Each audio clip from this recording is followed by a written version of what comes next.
Hello, good evening, and welcome to our Vampire the Masquerade Chronicle, New York by Night. We are continuing our story about 4 fledgling Anarch vampires in the borough of the Bronx in New York City, this evening with Season 1, Episode 7, A Thing with Fangs. We're going to change things up this evening. We're going to take a look at each member of this coterie one at a time and explore something important and unique to each of their stories. Now, before we do, let's thank a few people. Let's thank Dogmite Games for giving us this beautiful New York City skyline Storyteller screen and player dice boxes. Let's thank Renegade Game Studios for making sure that our hunger dice never run out. We'd like to thank Backblaze, cloud storage service that keeps your data protected even from the Sabbat. And remember, Yev is canon. And finally, we'd like to thank Blackmagic Design for these fantastic cameras and their support equipment that brings us to you in unliving color.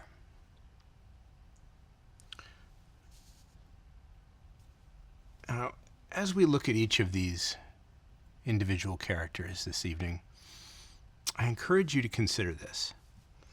So many fledglings and neonates in the world of darkness are effectively free radicals, unstable compounds that are looking for a home, trying to survive the nightly dangers and challenges without much of a long-term plan of where to hunt or how to sleep during the day or really what to do. And that works sometimes for a while until it doesn't. And then come the difficult choices, the devil's bargains. We've also been reminded frequently in the story that every vampire has their beast. But every vampire has the opposite, a human voice inside them. Now, the beast wins sometimes, but that doesn't quiet the human voice, the voice that warns of guilt or that cries out in fear of what could be lost and struggles against that downward spiral. The human voice can be more powerful than the voice of the beast, but only if the vampire lets themselves listen to it. With this firmly in mind, let's tell a vampire story.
We're on the cold, dark streets of South Bronx tonight.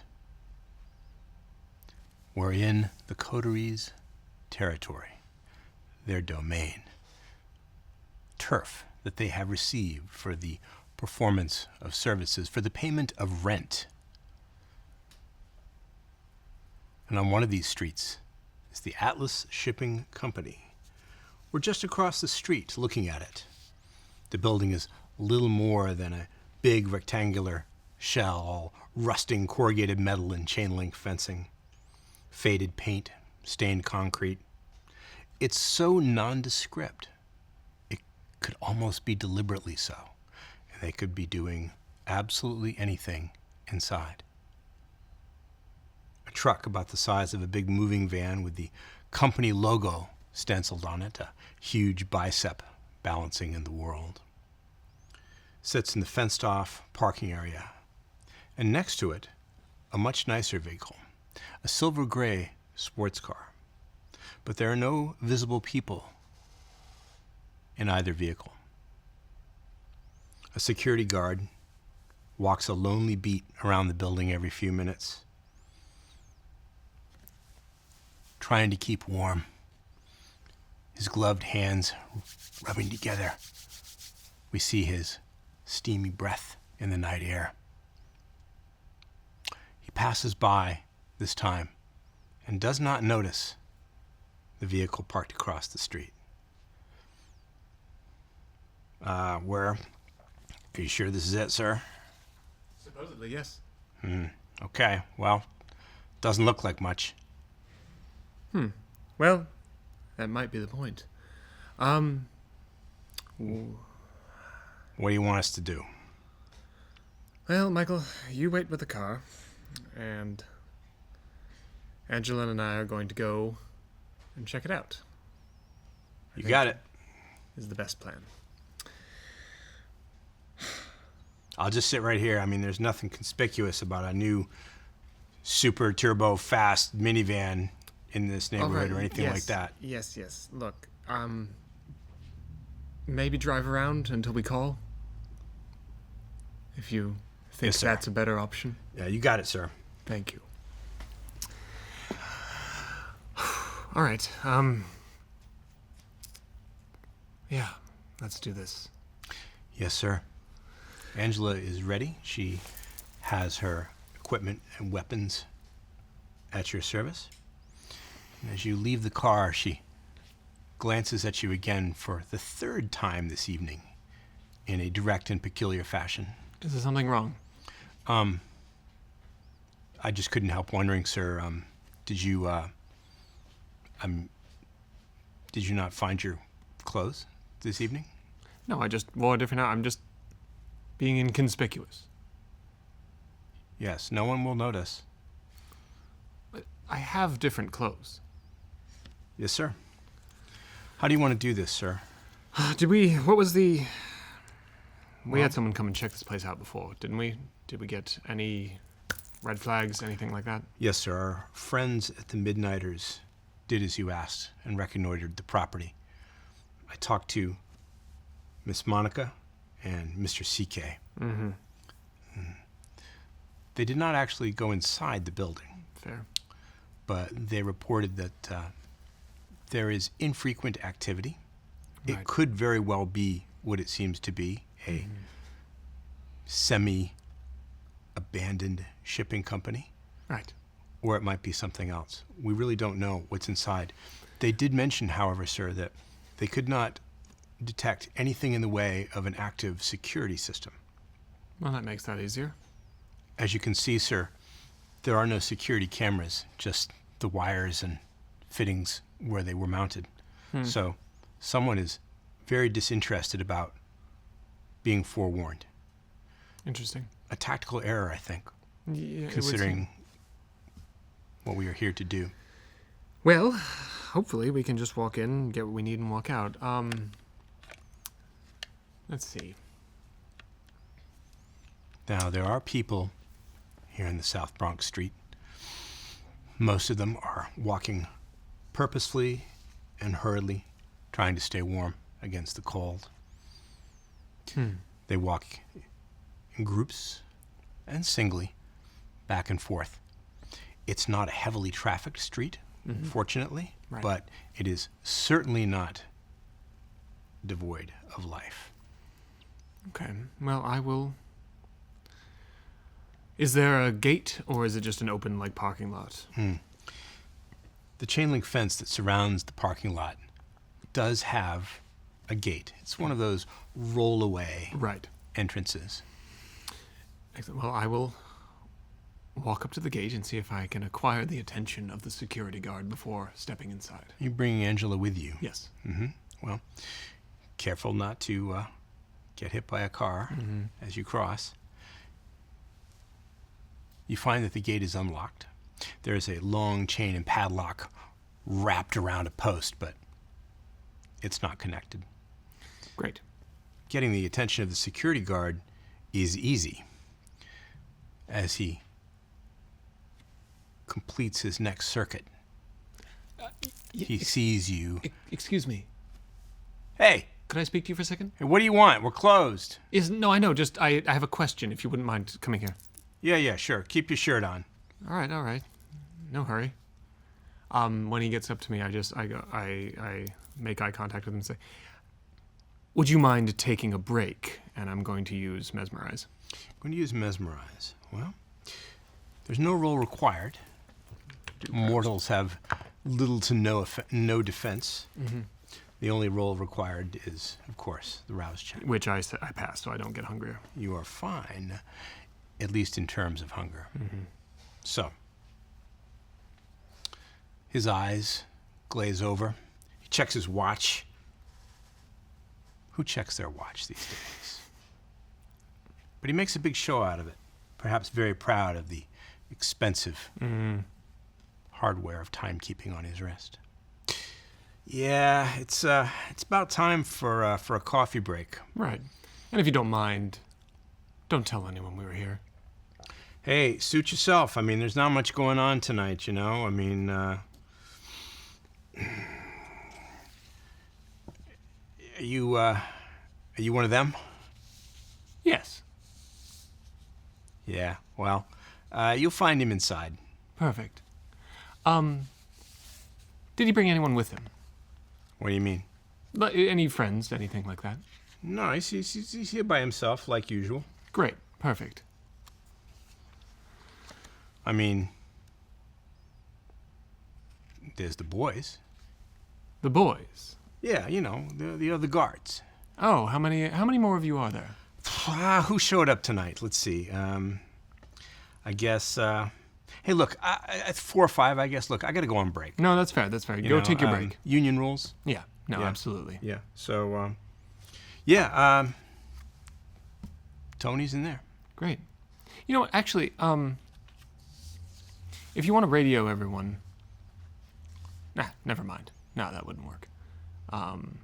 Yeah, go take your break. You want some coffee? No, I'm fine, thank How about you, miss? You want some coffee? you. She's fine as well.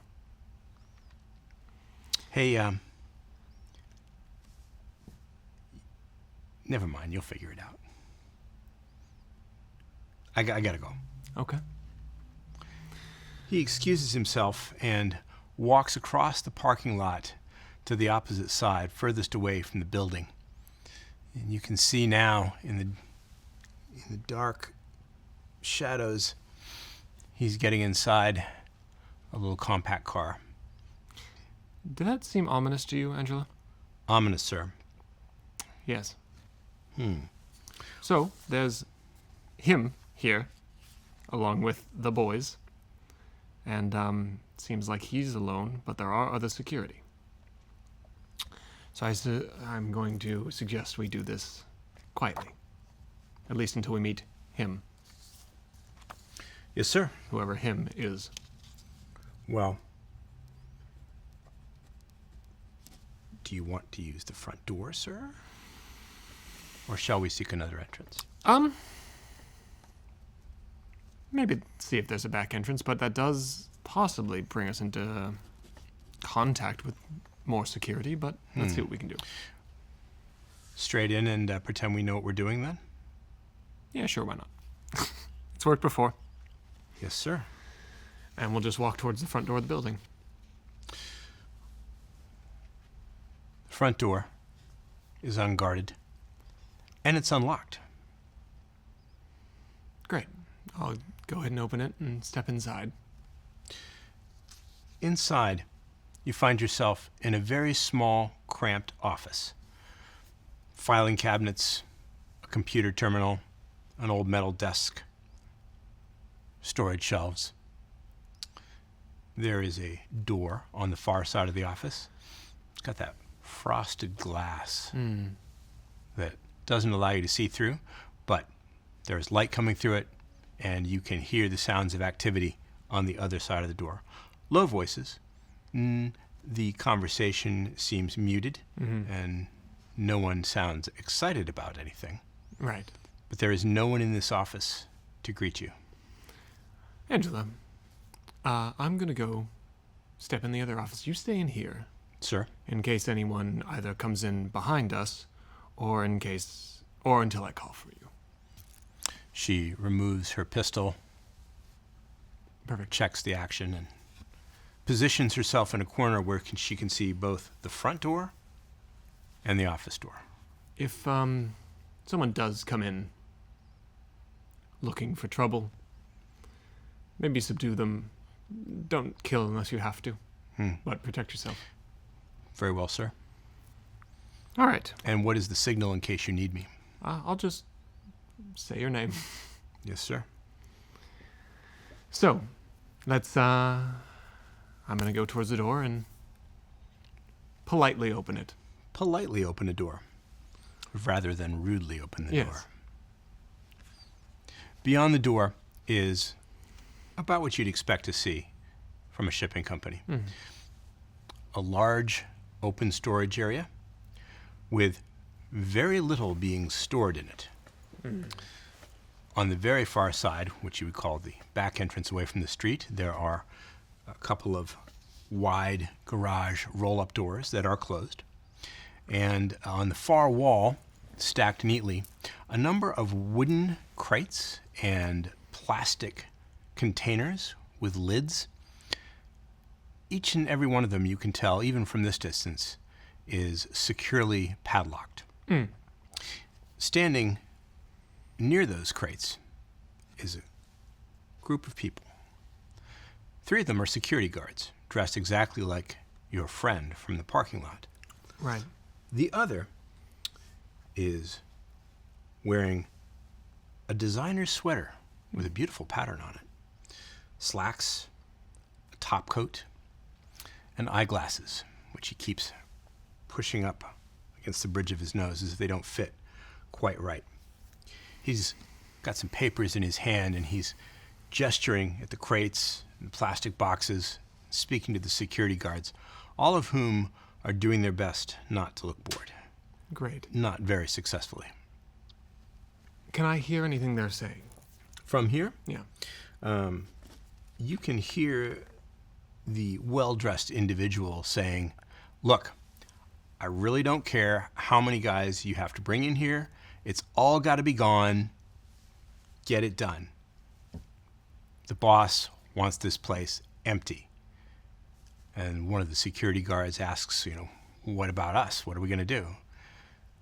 "Don't worry. You will be taken care of. You'll be reassigned. We have plenty of things that need your services." Okay. "Hey," one of the security guards has noticed you. "Hey!" Yes, hello.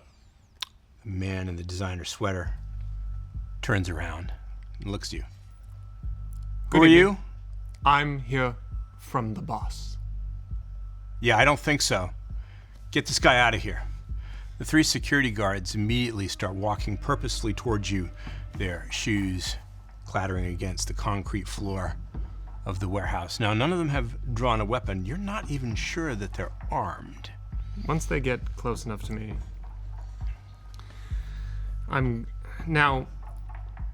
if I were to dominate as a specific person-to-person thing, because I don't have...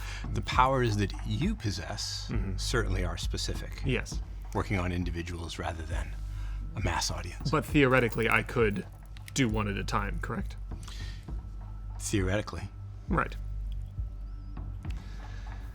I'll wait for them to get halfway between myself and the man in the sweater. As they close the distance, one of them produces what looks like a collapsible baton from his belt and flicks it open. Hey, you gotta get out of here, buddy. Private property. Yes, but I'm supposed to be here. If you wouldn't mind stepping aside. Stepping aside. That sounds like compel. Yes. Well, no rouse check required for compel. And assuming this is an ordinary mortal, Yes. it will function perfectly. Unfortunately, it is not an ordinary mortal. Interesting. So, please make a roll. Your pool is Charisma and Dominate, and I will roll Intelligence and Resolve.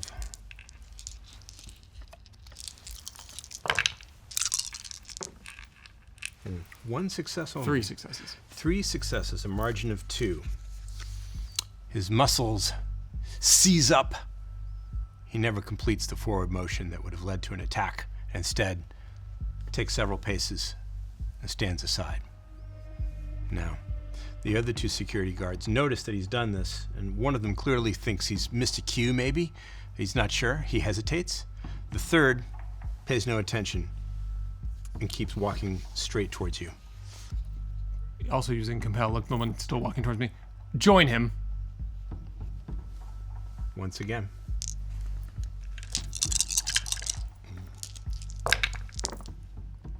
Two successes. 2 successes. Tie goes to the active character. So, the security guard hesitates even longer before obeying your command. But in the end, he too steps aside and moves over to join his companion as instructed. I turn to the third one, and using no power, I say, do I have to inform you as well? You're not here from his boss or their boss's boss or whatever. So why don't you just do us all a favor and get out of here? Sit down. He never finishes what he was going to say next.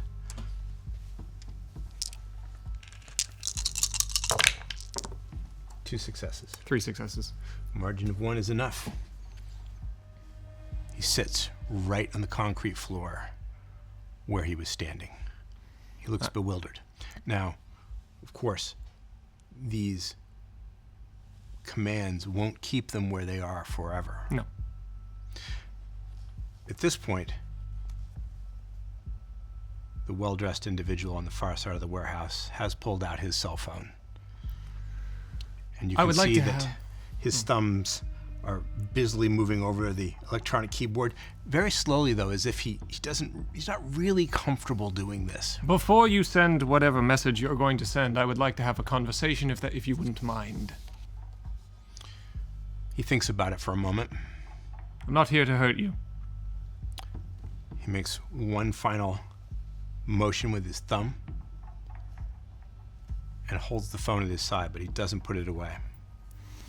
Great. Okay, you're not from the boss. We can't Doubt blame you for even trying. know who the boss is, because if you did, you wouldn't be here.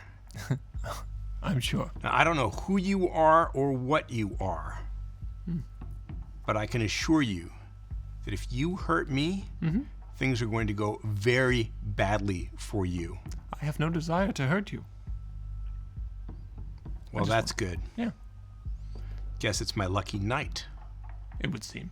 What do you want? I'm here for something specific, and I would very much like to acquire it with no fuss and be able to go on my way. Well, I hate to disappoint you, but these things don't belong to you. Do they belong to you? This place doesn't belong to you. It belongs to us. That's fair.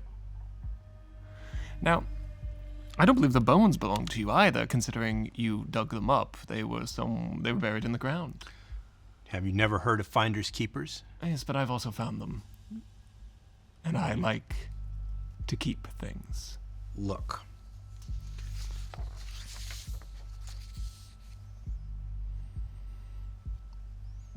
Yes.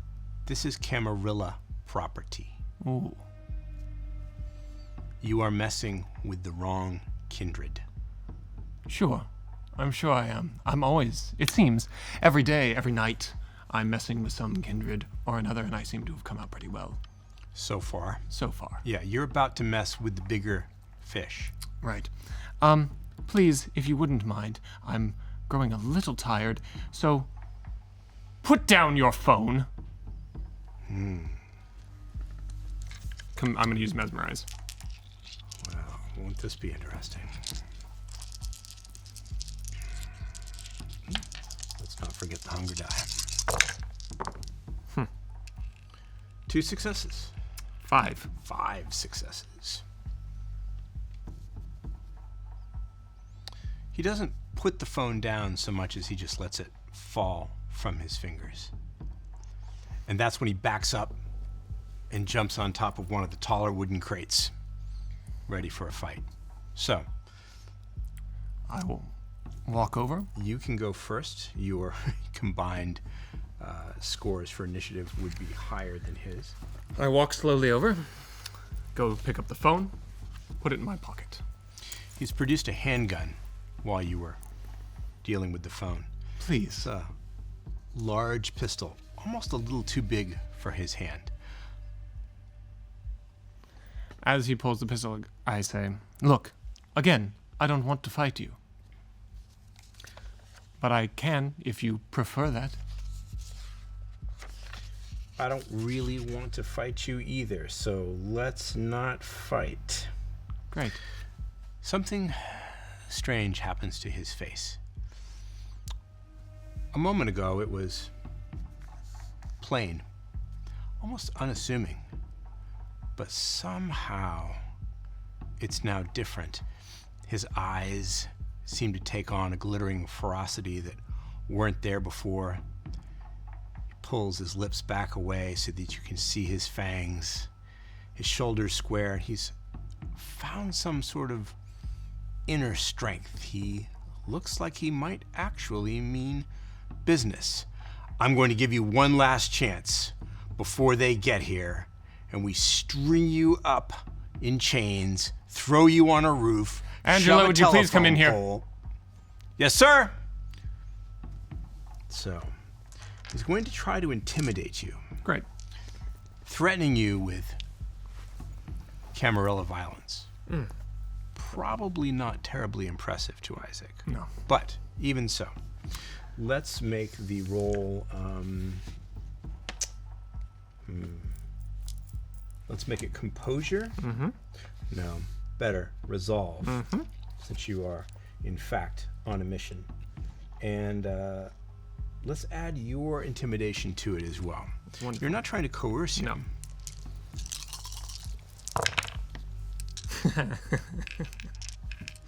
No. 3 successes. 6 successes. 6 successes. With a Double critical. the margin, like 3. You do not feel impressed by this display of threatening violence. Isaac just looks him down, stares him down, and says, please. And the claws just grow out of the tips of his fingers. I don't want to hurt you, so I am going to take this thing now and leave. Multiple things do happen at once. You can hear footsteps of Angela entering the warehouse from behind you, and you can hear her say, "Hey, you 3, don't move. Haven't killed anybody tonight, don't want to start, but I will." You hear some murmured acquiescence from the security guards who were recovering themselves following your successful domination of their minds. The vampire in front of you, standing a few feet higher, perhaps to improve his chances of intimidation on top of the crates, looks furious that he wasn't able to scare you off.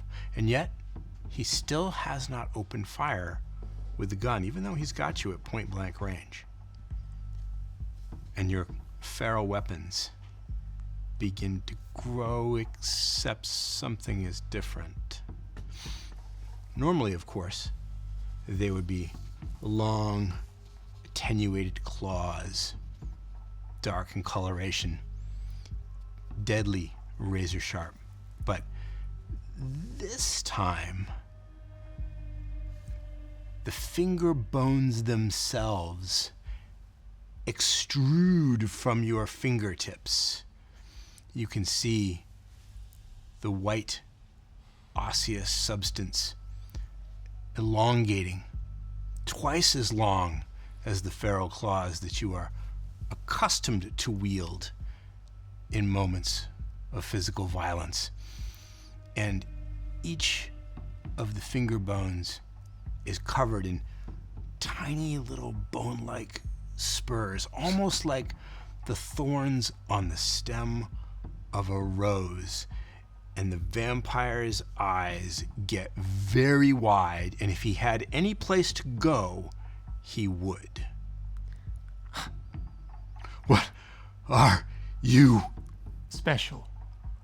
Oh my God, you're one of them. So just sit down quietly while I take this. I heard you were back. Yeah, we're back. Mr. Rafferty will find you if anything happens to me. I look forward to speaking to Mr. Rafferty. I don't think you do. Which one of these has the captain's skull in it? They've all got skulls and bones and crap in them. How do I know? I thought you would be better prepared. Why do you want them? Because I do. And what I want, I take. Okay. We can make a deal. Great. What is that deal? I'd rather live through this night. I would rather you live through this night. He lowers the handgun to his side.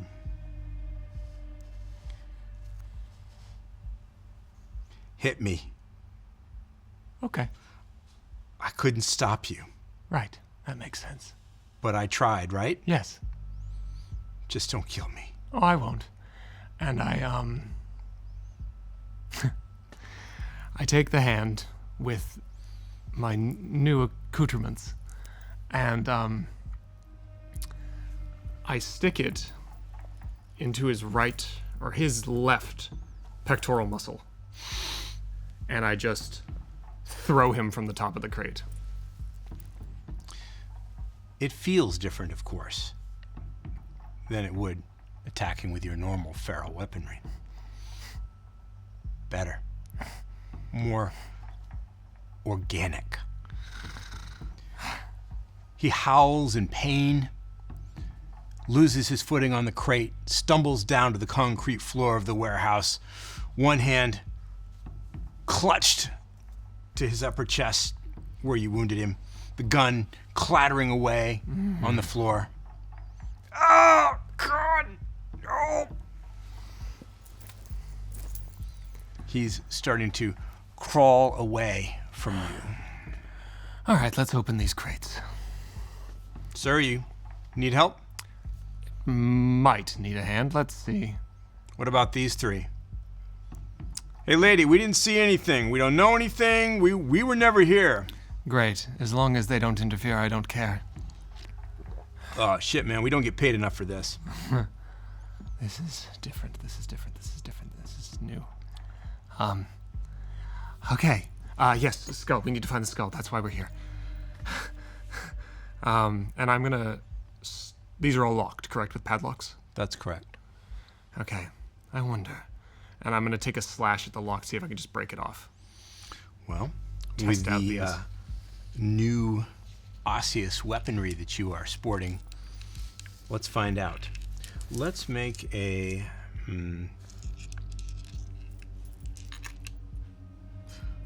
Let's make it strength and brawl, but Great. I want you to add an extra die that you wouldn't normally add. Great. Can do.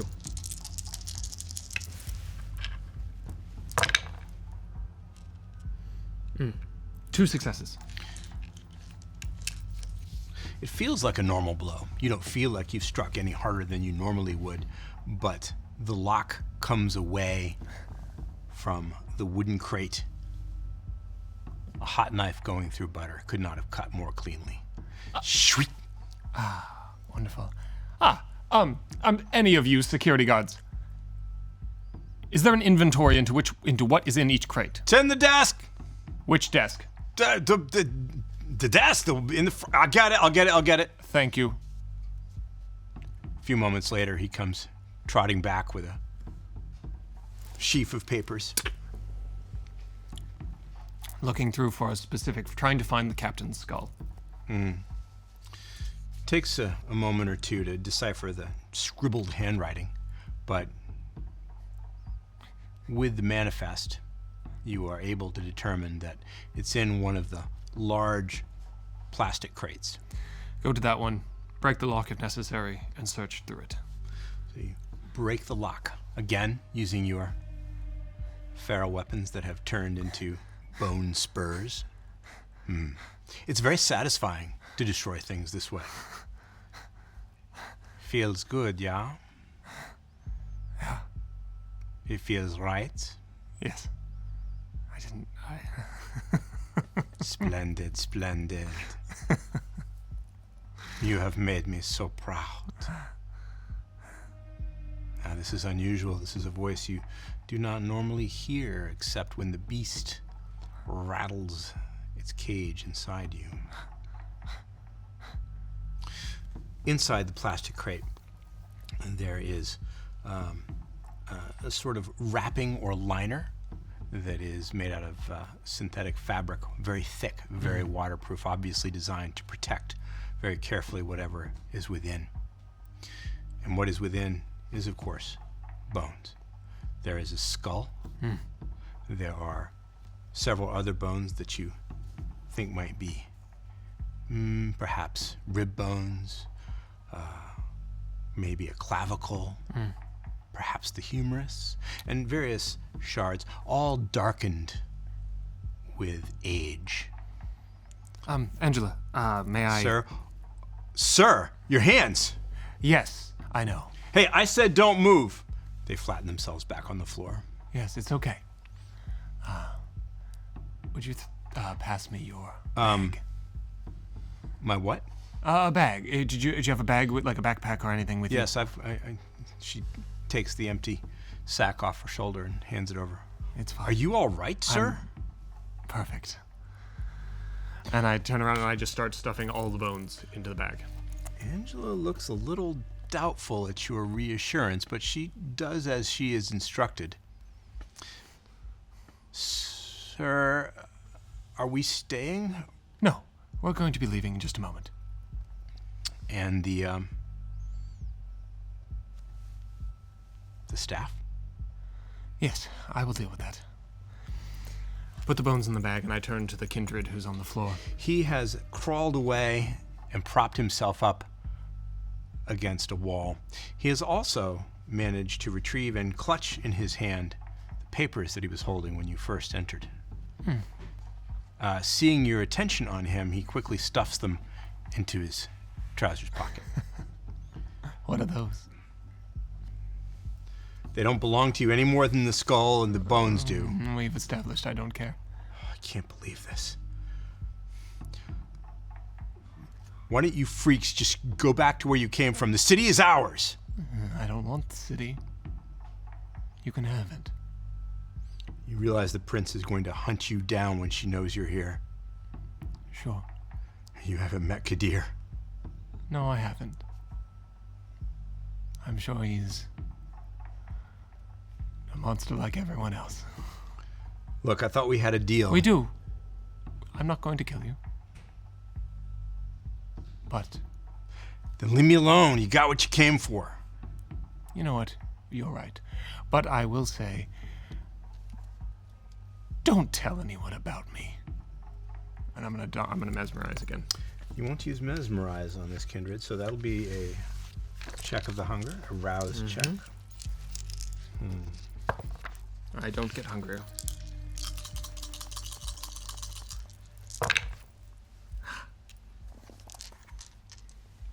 He will risk the hunger to improve his chances of withstanding your command. 4 successes. 4 successes. Tie goes to the active kindred. You can feel his will struggling against yours, trying to erect a mental wall of defense to keep you out, which you brush aside. Tell no one that you were here. That's a good boy. Have a good evening. And I turn around. He looks away from you. He looks anywhere else. Now, the three of you. Yeah, we were just leaving. Excellent. Quitting time, right? Right, boys? Yes. Yes. Absolutely. Yeah. Excellent. Gotta go. I want you to know that I have memorized each and every one of your faces. And if I hear anything about you speaking on this, I will find you. So And each one of you, I take an eye for each. I look at each one in turn. Tell no one about me. do you want to make these mental commands? Yes. You will have to make a roll for each, I will. which they will attempt to resist. 1 success. 2 successes. 2 successes. 3 successes.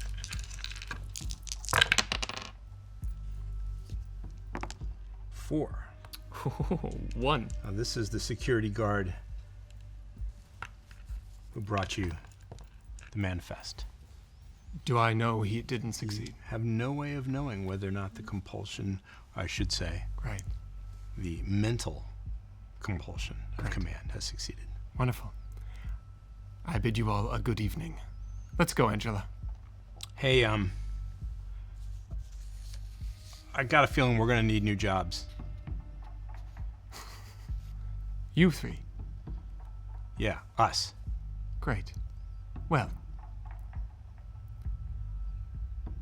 do you have a point of contact? You're asking for my number? Sure, if you need new jobs. I changed my mind. That's what I thought. Yeah, good night. Good night. And I walk out. Shit. As he's walking out, he looks at his hands and he attempts to put them away, like he would his feral weapons. It's different, but not more difficult to retract these barbed bone weapons. And in a few moments, your hands are exactly as they were before. Angela watches this with some consternation. Are you sure you're all right, sir? Yes, I think I'm changing. Is Or that learning. I'm not sure. Is that a good thing, sir? I think so. Yes, sir. But I'm fine. Thank you for your That concern. that fellow probably got off at least one text message before we stopped him, sir. We should go, yes? Yes, I have his phone still. So we can't send any more. But he most definitely told them someone was there. But I'm sure they'd be hard-pressed to discover who exactly it was. But let us get out of here as quickly as possible. I Yes. agree. Also, as a side note, I meant to mention this earlier. It's not really important considering how this night has gone, but if a member of the coterie, when we see them again, should ask you any questions, and I'll tell the same to Michael, ask you any questions about your personal feelings or how you think things are going or your relationship to me, go ahead and answer however you feel. You don't need to ask me for permission. Yes, sir. It seems to make them uncomfortable that you ask. So, let's try and smooth that over as much as possible. As you're leaving the building and crossing the street, heading back to the car, Angela thinks about what you've said. Why wouldn't I ask you, sir? I work for you. Everything I have, I owe to you. Yes, but in the effort to make things more diplomatic and to run smoothly between the members of this coterie we found ourselves in, I think it would make them more comfortable and, in terms of hospitality, ease their concerns.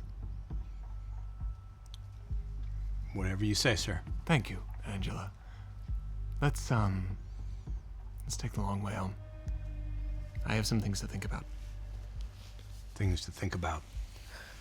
Changes, alterations, possibilities. As Michael pulls into traffic, pointing the car northward, headed for the expressway. This seems an appropriate place to pause this vampire story for now. Manhattan, the most famous of the 5 boroughs of New York City.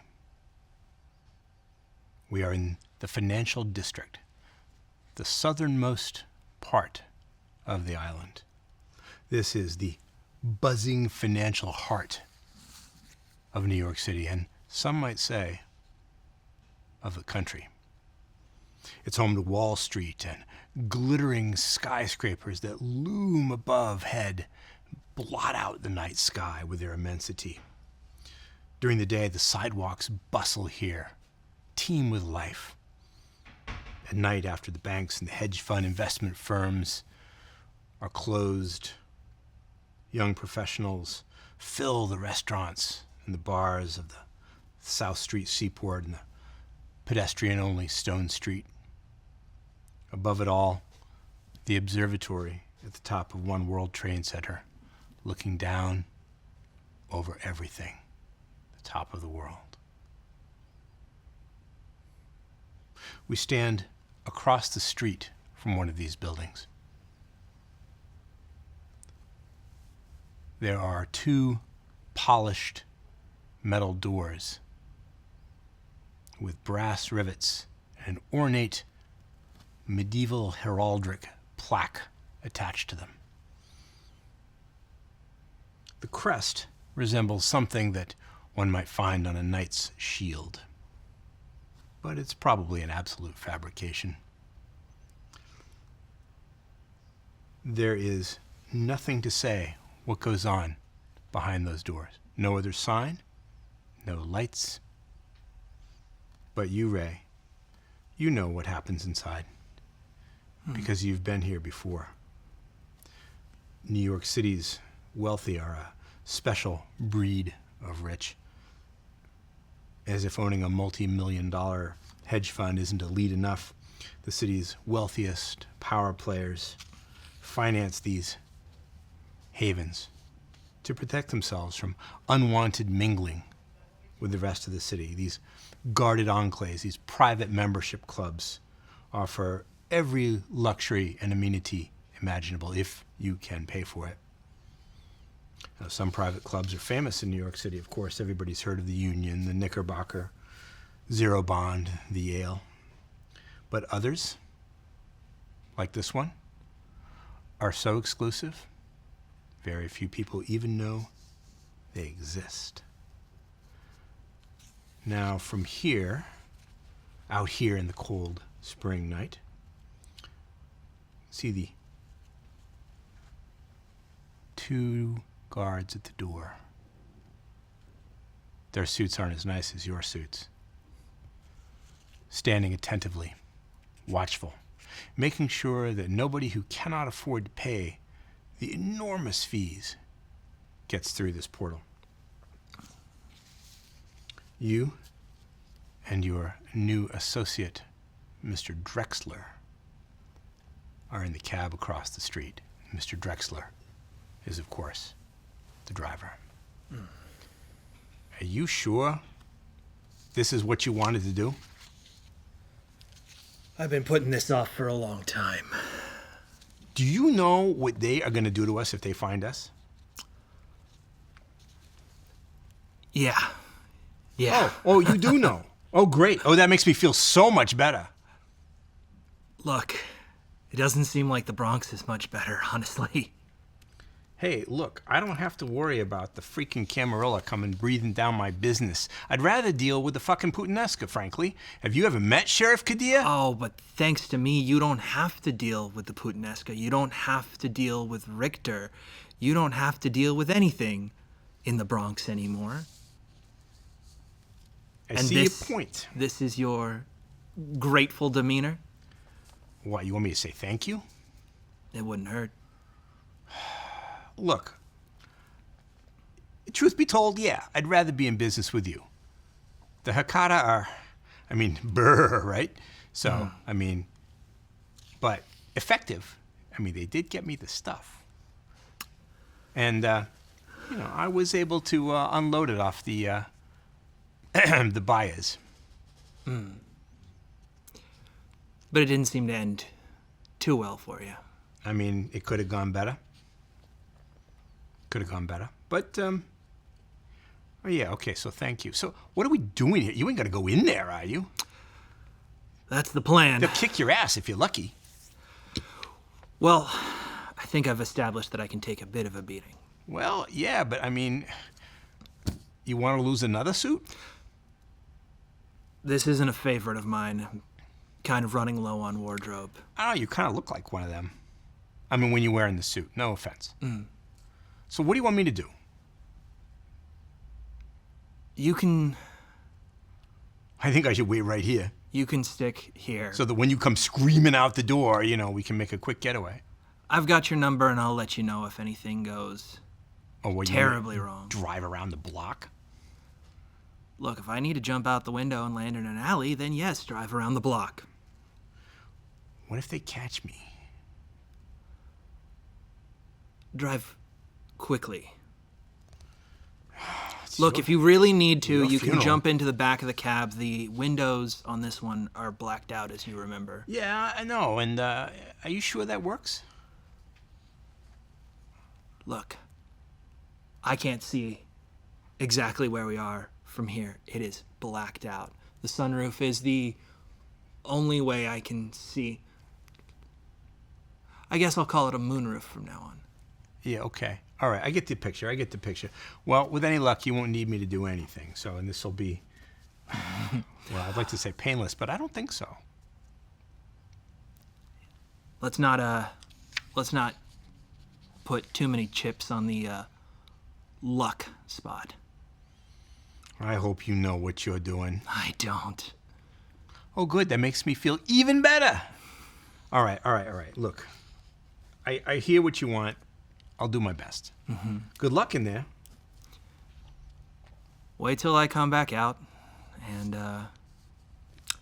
if the sun comes up, just wait a little longer. The sun comes up. Fuck me. Fuck your life. Bing bong. Yeah. All right. I got it. And I'll go ahead and step out of the cab.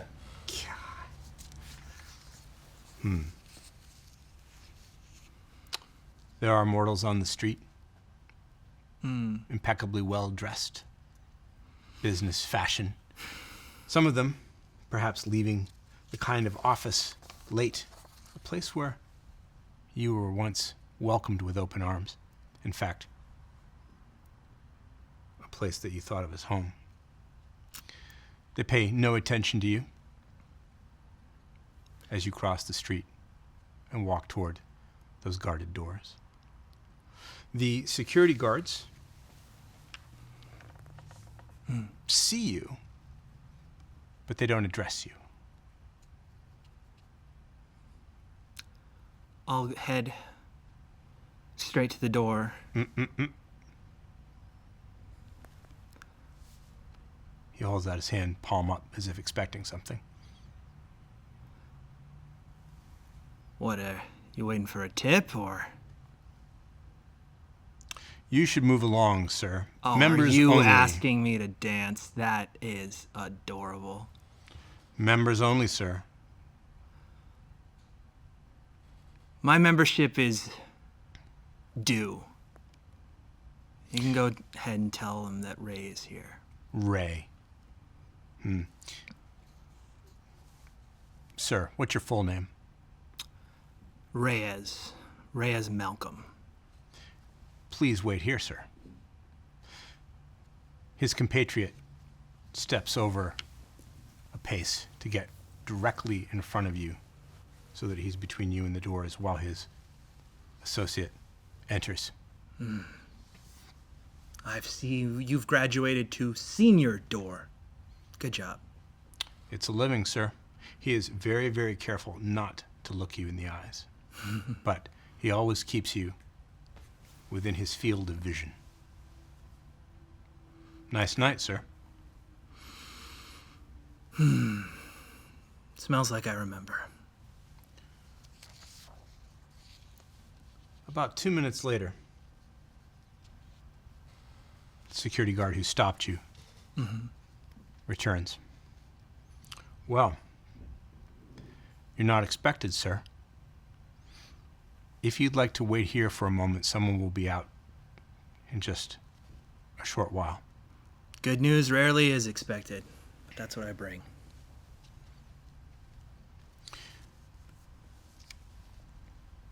You wait.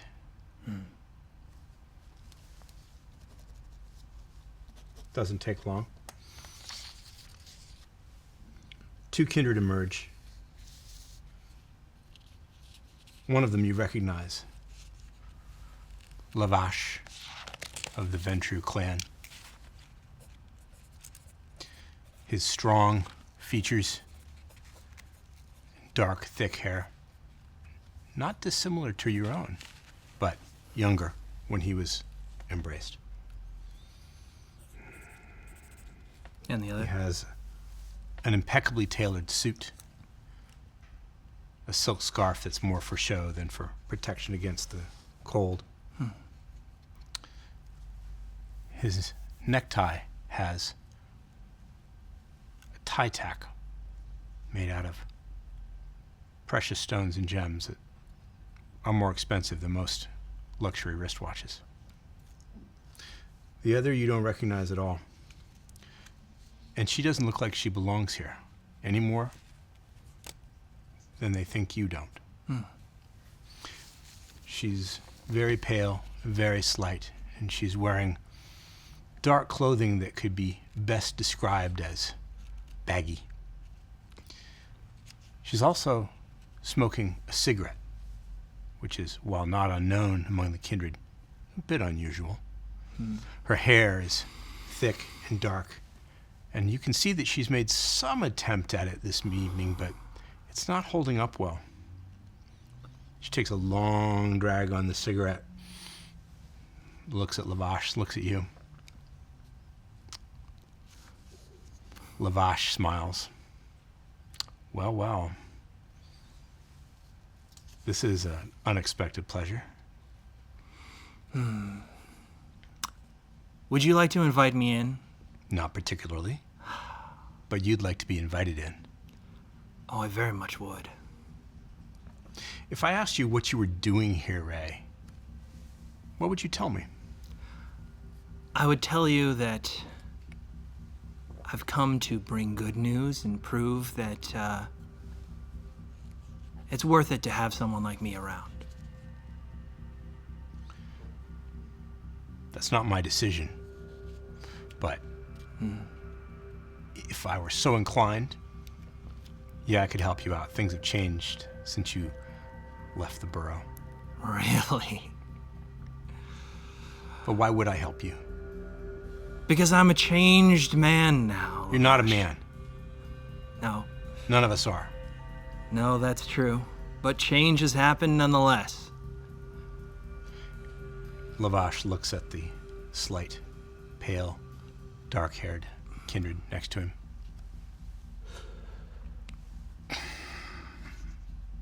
She blows the smoke out. She's good at it. She's clearly calling upon the power of the blood to let herself enjoy the nicotine and pretend to be alive. And her masquerade is excellent. Hey. How you doing? Good, just... You're Ray. Yeah. Lavash says he knows you. I didn't know we could do that. She She takes a long drag of the cigarette and blows the smoke up into the air so that it curls and cascades into your face, and then she offers you the cigarette. Yeah, I'll take a... So, you'll have to make a rouse check if you wish to attempt to smoke. The blush of life. Can't refuse hospitality. Success. You do not get hungrier, and this tiny spark of fire doesn't seem to trouble your beast significantly. It's good. It's imported, whatever it is, not the usual pack of cigarettes from the concession stand or the bodega. Name's Julia. Julia. Nice to meet you. Nice to meet you too. Thank you, Julia. That's the kindest anyone in this building has ever been to me. I wouldn't get used to it. Lavash looks sidelong at Julia as if he's disapproving of the fact that she is even speaking to you. But he lets her finish and says, let's step inside, Ray, and let's hear about what it is you think you can do for us that would mitigate your circumstances. The doormen open both of the doors, one on each side, and you are able to step in out of the cold night air. It's like you remember. It's all thick, plush carpet and dark wood paneling, and beautifully appointed. It's like every luxury wannabe's magazine dream ad come to life. And yet it's not ostentatious. It's not overdone. It's refined, tasteful. It clearly says, if you can find yourself in this spot, you deserve to be here. Inside, there are two more of the security guards, similar to the gentleman you met outside. They're here to make sure that we don't have any repeat incidents. I see. Don't worry, we'll talk in private.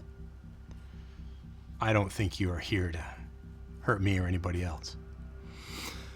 No, my intention is just to talk. I think it's your decision how well that goes. Well, come on in. He turns and leads you through a door, one of the many that exit this lobby area. And you notice that the other people that you would expect to be here, or the other kindred, aren't. There is no reception. They've cleared this room, just in case. The other doors give no indication of what might be behind them, and you think you could remember your way perhaps to some of the interior locations if you had to, but who knows what's changed since you've been here. One thing that hasn't changed, however, is this waiting room. You've been here before. It says, well appointed and luxurious as the outer lobby, but it's empty except for several chairs and a small table. Have a seat. Unbutton my jacket as I sit down. That is a nice coat. You think so? I think it's a little too flashy. It's what the Bronx is doing to me. Bronx. I've been there recently. Oh, yeah? Yeah, talking to your Berrin twerk. A Baron who's been a Baron longer than, the lifespan of a fly. Yeah, pretty much. Yeah, you know, your old boss is dead and all. Yeah. Getting the sense that not a lot of people liked him. Lavash nods in agreement. I don't think anyone could say honestly that they liked Callahan. Is Torque much better? He's at least well-spoken. I've been getting acquainted with the Bronx over the last year or so, or at very least this new version of the Bronx that I'm now aware of. Well, everyone has to sleep somewhere, Ray. It's good that you found a place where you belong. I had a place once. That's true. Not too far from here, actually. Sure, it would take some work to black out the windows properly. Floor-to-ceiling windows do take a bit of paint. Many of us on the right side of the political fence have seemed to manage. How'd you get to that right side? Did you claw and work your way to that right side? Did you learn the political ins and outs of the entire city and then make your informed decision, or were you born into that side? It's not my fault you were embraced astray. I didn't do it to you. You have no one to blame but the one who made you. Why don't you take it up with them, whoever they are? I have no interest in finding them, because frankly, there's nothing I could do with them that would get my life back. Oh, is that what you want, your life back? Well, maybe I can swing that for you, if I felt like it. If I had some incentive. But really, Ray, do you really see yourself in the Camarilla, the Ivory Tower? I mean, you look the part, you even sound the part, but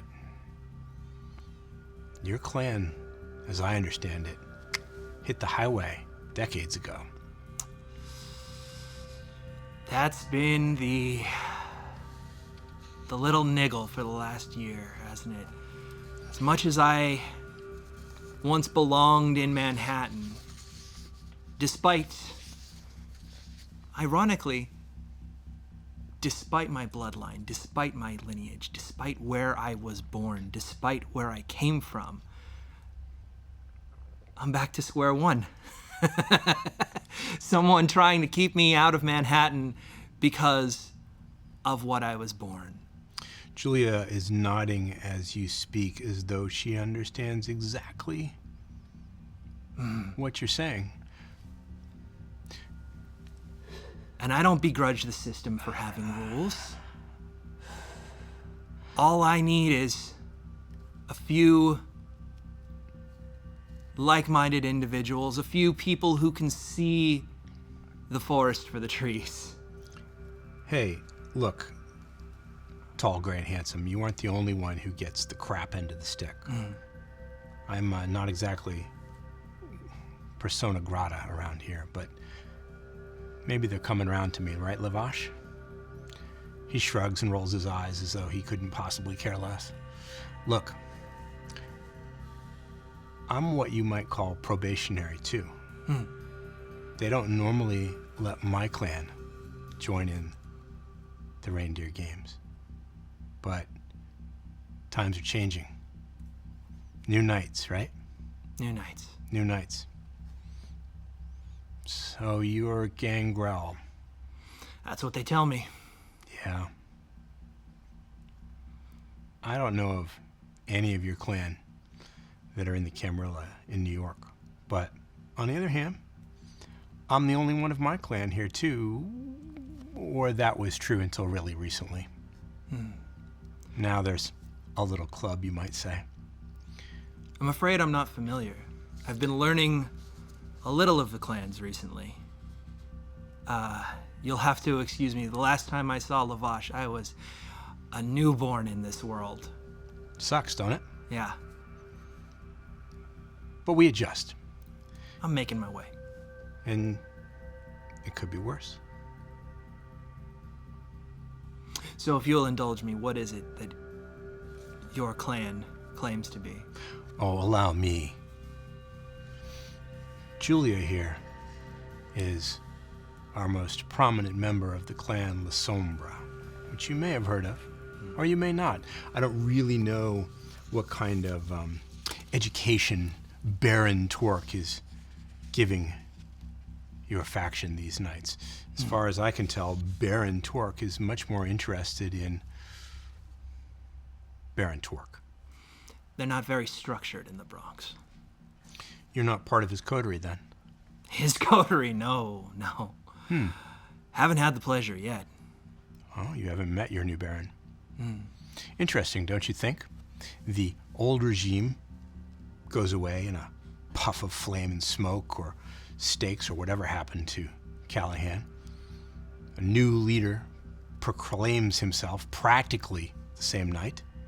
And the cycle begins all over again. And yet the leader doesn't bother to make acquaintance of, well, the locals.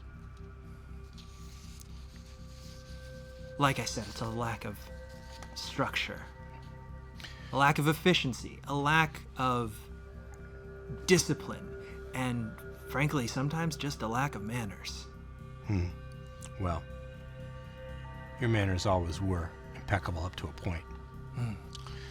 So yes, Julia's a La Sombra, and they're unusual in the Camarilla, just like Gangrel, although for very, very different reasons. You might as well tell him, look, none of this I chose. None of this I chose. You got another... She stubs her cigarette out on the table, much to Lavash's disgust. I didn't choose any of this either. I was brought in, and now I'm here. And I got some things to do, and if I do them well, I guess I get to stay. And if I don't, well, the way I hear it, life is short and unsweet. So I kind of get where you're coming from. I do. But you sure you want it? I don't know, it sounds kind of cool. You guys running around out there in the Bronx and sleeping where you want, eating what you want, doing what you want. Lavash looks really troubled at this line of conversation. No, trust me, you can sleep on any pile of filth you want in the Bronx. That is your purview. You are given land that you can't stomach, and given the ability to run around and do whatever you want, as long as it doesn't screw over anyone else doing what they want, which realistically means you can't do a whole lot. I don't know. Doesn't sound that bad to me. Well, yes. Okay, Miss Julia. That'll do. Ray, listen. As I said, new nights. Changes. The arrival of Julia's clan has, I think, persuaded the prince to rethink a few of our older policies. Now, I'm not saying there's a guaranteed red carpet waiting for you.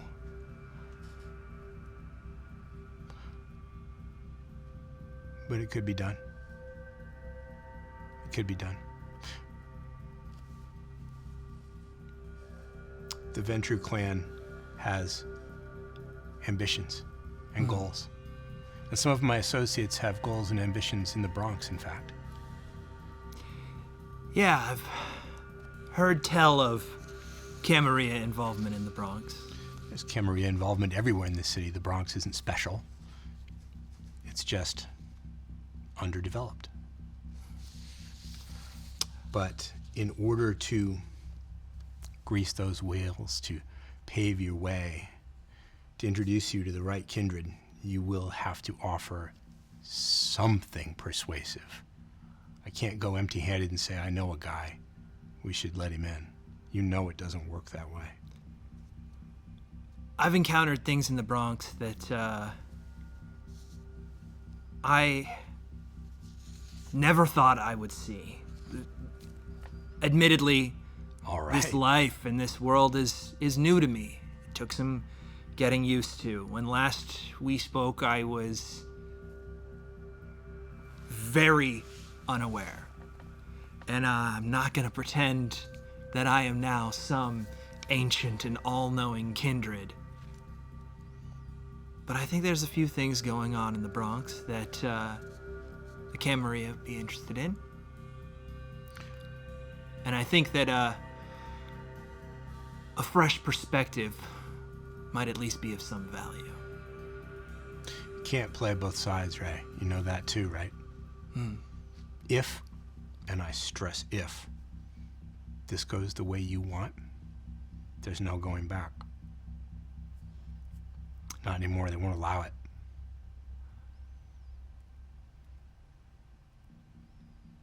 I had a conversation with someone at a club in the Bronx. Club owned by Richter. Oh, I know the name. Richter is exactly the sort we don't want in our club. Yeah. But he's successful. I'll give him that. And sometimes profitable. Sometimes, despite his best efforts. But I had a conversation about who pulls your strings, who rules your life, who makes the decisions for you, and who's really in control. Thought you were your own wolf.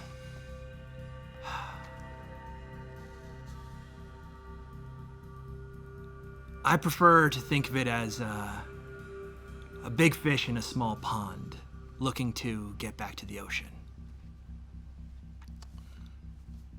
If I were to go to my associates, if I were to go to talk to Kadir or Rafferty or even the prince, what would I say? Tell them that I have information on what you might call a Sabbat project gone wrong. They both react to the word Sabbat, but they react differently. Lavash's face becomes attentive, very, very serious. He is no longer treating this as witty repartee or a perhaps situation. Julia leans forward. You seen one? I fought one. Okay, you can prove that, huh? There's a few people you could talk to. I would say that I have the marks to prove it, but actually the marks are from a car, and that kind of proves my point that the Anarchs don't know what they're doing with this. Hey, I heard there's like a famous rebel leader hanging around the Bronx. Somebody come out from the Free States, Los Angeles. Annabelle. Seen her? I'd like to meet her. Oh, would you? That's what I heard. I heard she was around. Might have seen her around. Listen. I gotta admit, it is a bit lively in the Bronx. Listen, Ray, neither you nor I were here when the Ivory Tower defeated its enemy. That was all before the current unpleasantness. It was before the New Inquisition, so I don't have any first-hand knowledge of that group. But I'm assuming there are people in the Camarilla that wouldn't ever want to have to deal with the Sabbat again. What's done is done, what's gone is gone. They don't want to think about it. There are a few that would have to, like Kadir, as you mentioned. It's his job. But for the most part, dealing with that kind of thing is something in the past, right? For the average Camarilla kindred. Sure. So you might need someone to deal with it. In the past.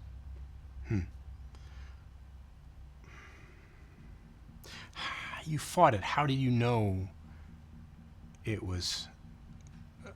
how do you know what it was? Did someone say, oh, that's a Sabbat vampire? Did you have a field manual? Was there a website? I mean, how do you know? Through a conversation with a Hakata. Oh, you have been keeping interesting company lately. It's not the fucking Putanescas, is it? It's the fucking Putanescas. I'm not fond of them. Tangentially, the fucking Putanescas. Tangentially. I'm not quite sure how all the families and politics work out yet. Like I said, I've been there for a year. Yeah, no one really understands how the Hakata work, and frankly, most of us don't care to. A lack of structure, like I said. But I'm picking up on some things. Look, Ray, I know you don't know anything about my clan, but it may interest you to know that, at least according to my sire and everybody else who wants to spit on me around here, that the La Sombra were, we were big in the Sabbat back in the night. I see why it's harder for the establishment to accept you then. Yeah, there's a whole deal. I'm above my pay grade. Yeah, us and a clan called the Tzimisce, Shamsi, Shimshi, Chimchimini. I don't know. Them and us, we kind of, as I hear tell it, we kind of started the whole thing. Started Doesn't the sound Sabbat. familiar. Yeah, I never met one either. Lavash looks like he doesn't know what the heck Julia is talking about. Yeah, so ever since I turned up and the others like me turned up, there have been a lot of whispers about, the Sabbat. Some people think maybe I'm one of them. A spy. Like I know what I'm doing. So, I'm sympathetic, I am. It ain't worth much, but I'll give you a hand. Appreciate it. Lavash, at very least, I think this is the least you could do for what I'd now like to consider one of my oldest kindred friends, Lavash. Let's not get carried away here, Ray.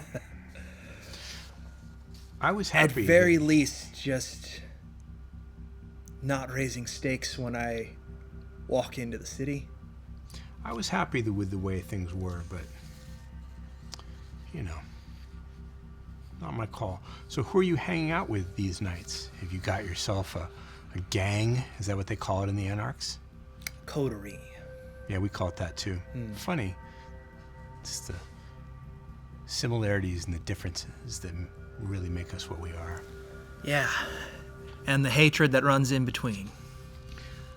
I don't so much as hate Anarchs or your clan as much as I just do not care. See, that seems like an easier approach to take. So who you hanging out with? Well, making some friends, another Ventrue. A what? Yeah. There's Ventrue in the Anarchs. I mean, we hear that from time to time. Everybody knows about the Berrin of Los Angeles, the big shot. Even out here, we've heard about him.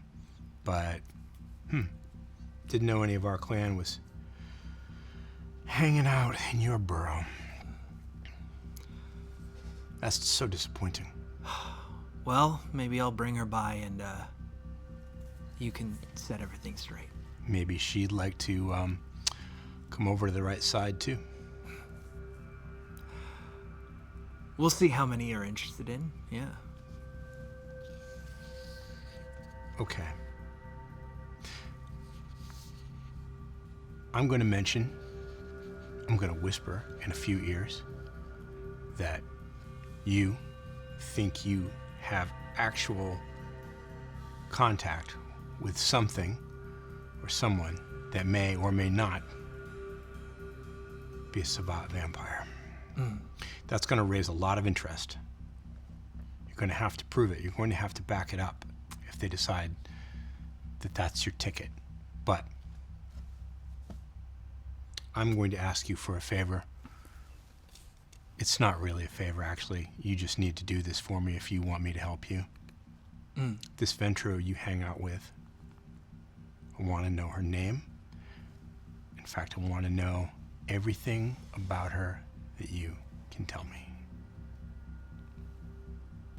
We don't have to get into that this very moment, but I'm going to give you a way to contact me, and I expect you to do this.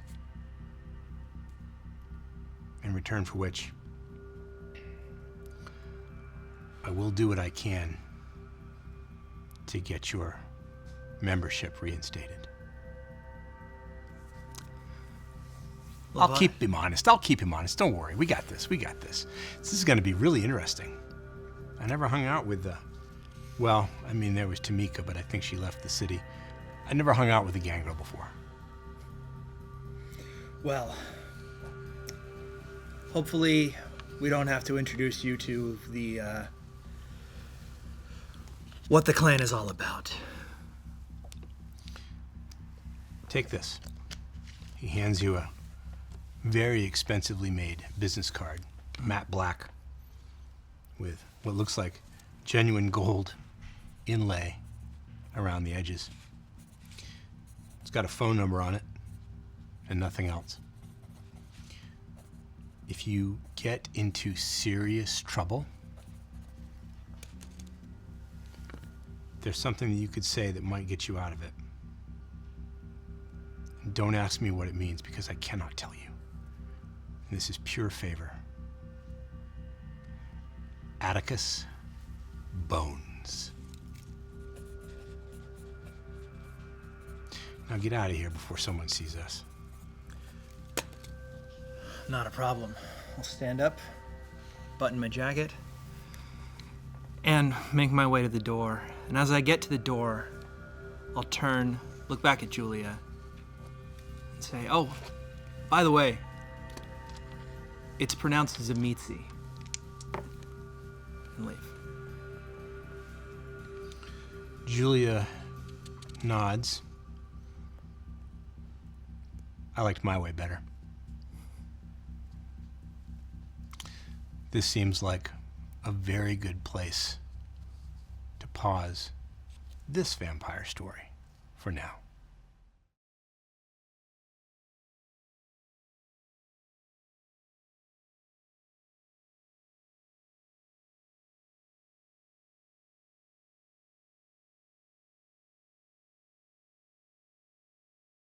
Hey everyone, I'm Yev, here from New York City now.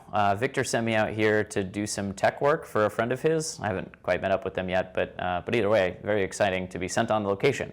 Now back to the blazing Big Apple, as they call it. Lots of fun things about the Big Apple. It's got apples. They're huge. The nice thing about it is I tend to retain my memory out here. Back on the West Coast, I would lose entire days, which was super strange and very weird. But Victor never seemed to be bothered by that in my memory lapses, so that was good. It didn't affect my employment, which is great. Love everything about it, I guess. And well, anyway, now that we're out here in the Big Apple, I'm helping some of his friends, or at least I'm supposed to be, hopefully soon when they reach out.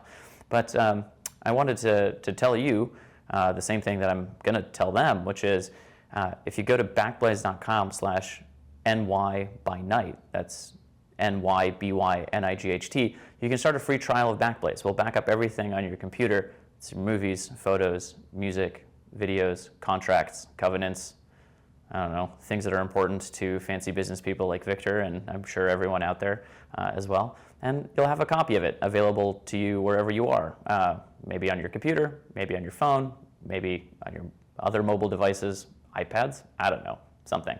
Anyway, go to backblaze.com/NY by night, NYBYNIGHT. Give yourself a free trial. Yeah, I'm Yev, by the way. Don't know if we've met, but I'm canon. Victor says that all the time. I'm not quite sure what that means, but that's who I am, and we'll see you next time.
early in the morning. Just a couple hours remaining until sunrise, until that line of coral, pink, yellow, and white stains the horizon, and the kindred must sleep. To be caught under the rays of the sun is death for the vampires. We might wonder if they miss it. We might wonder what they would do to feel it on their faces once more. And as we wonder, we find ourselves in Mott Haven, just north of the Bruckner Expressway, not far from where our coterie fought the murderous creature, the monster that's been terrorizing the area in recent nights. Now, Mott Haven has heard it all before. Dangerous, barren, a place to pass through en route to somewhere else. But the neighborhood is no longer defined by those old stereotypes. It's undergoing gradual changes, like many places in this borough. Restaurants opening, older buildings becoming renovated around St. Mary's Park and the church nearby. New apartments being built on those many gap-toothed vacant lots sandwiched between the monolithic city housing projects. We are in one of those many vacant lots now with Serif and Francis, a couple of subway stops away from Richter's Club, the Cage. And here we have dead grass and cold, dry, hard-packed earth, discarded tires, chunks of broken concrete with lengths of rusted rebar sticking through in all directions like metallic fingers. Lots of plastic bags skidding along the ground on the cool early morning breeze. You and Francis have come here to find something that you've been saving for a special occasion. A huge, pristine, unblemished, untagged piece of concrete lying flat on the ground in this vacant lot. How no one has found this treasure, you have no idea. But you've kept it secret until now. So yeah, as I was saying, it hasn't been the best week. Yeah. Are those kindred really your friends? I think I've gotten a new definition for the word friends of recent.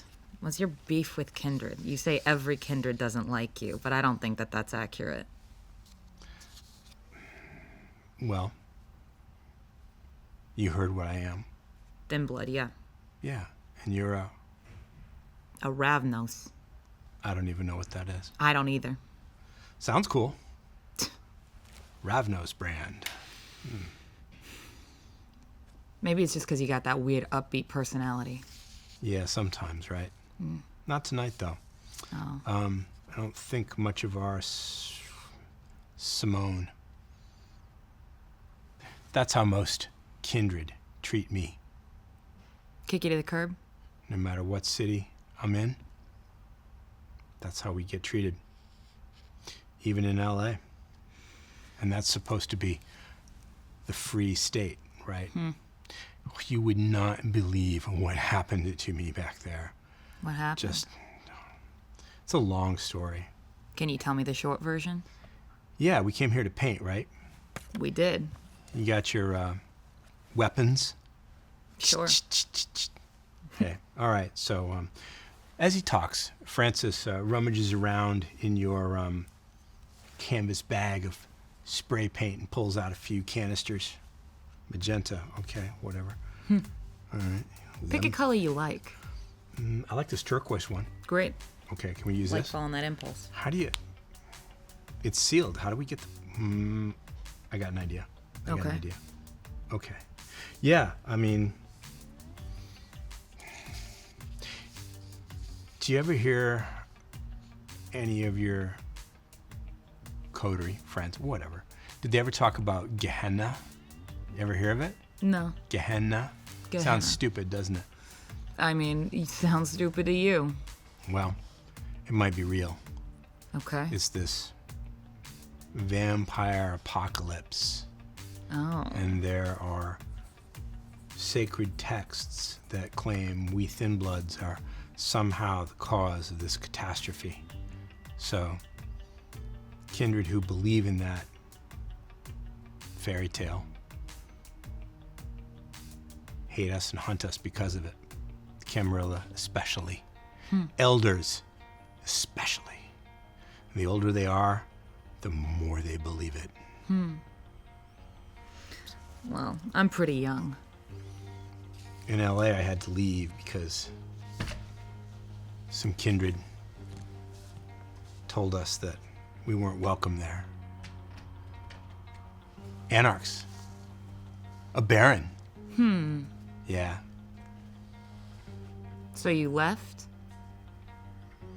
Seemed like a smart move at the time. I've knocked around different cities before I came here and found the band. They keep you safe, though, don't they? I mean, does clan even really matter so much to the Anarchs? Doesn't to Darby. Doesn't to Farida.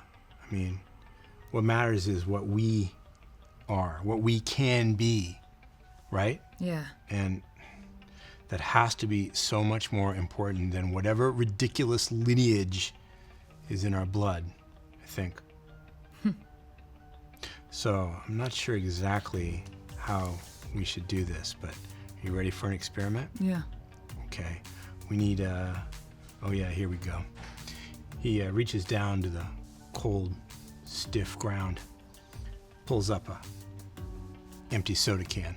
At least he hopes it's empty as he checks inside. Yeah, okay, this will work. I'm going to put some of my blood in here. And can you put paint in the can? Yeah. All right. I'll do my best. He pulls out an old-fashioned safety razor blade from somewhere in his pants. You're not sure how he carried that without cutting himself. He holds his wrist over the can. And he places the can on the concrete slab.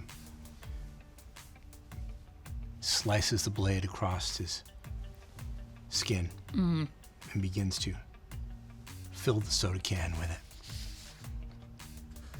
What is your current hunger, Serif? 1. You can feel the beast in you react to the sight and the smell of the vitae, but you're not hungry enough to have to worry about losing control. Not yet. Yeah, I don't know. I mean, if clan doesn't matter, if we can, transcend this experience, become more than what we are, I want to do it, but I think we have to leave our human selves behind, and that's where we all get hung up. Okay, that should be enough. Well, it'll heal. No, it won't. Even I have to do that trick. He concentrates, and the dead flesh mends together. Okay. Okay. Can you get some paint in there? Yeah, I'll do my best. So I take gold spray paint and I spray it into the can as delicately and as, precisely as I can.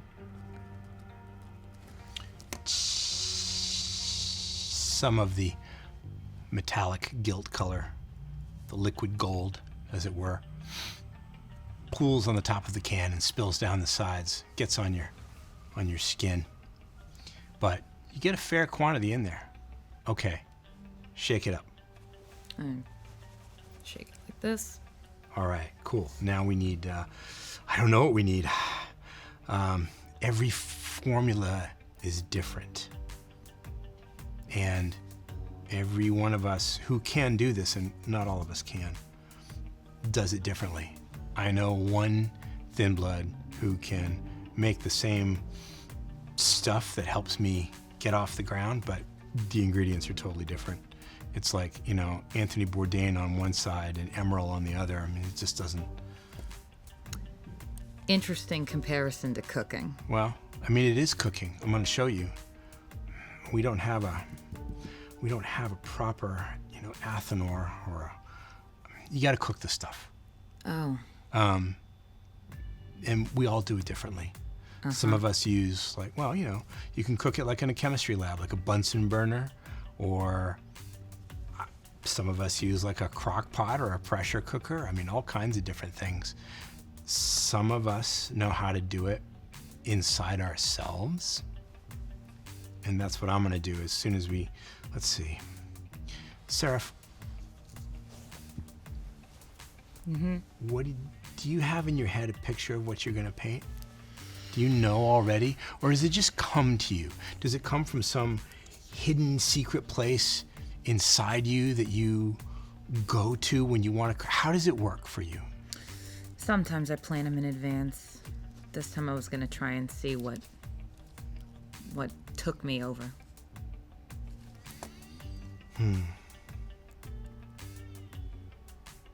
Okay then. In that case, put some of your blood in the can. Okay. Probably shouldn't use the same razor blade, huh? I mean, it's not like, well, I mean, I don't know. You do your way. I'm gonna fang it. I'm gonna puncture your wrist with a fang. Yeah. Slice the skin open And then and add squeeze your it. vitae. He stares at the crimson liquid as it pours and drips into the can. Wow. I mean, it's always a rush, right? Yeah, I guess.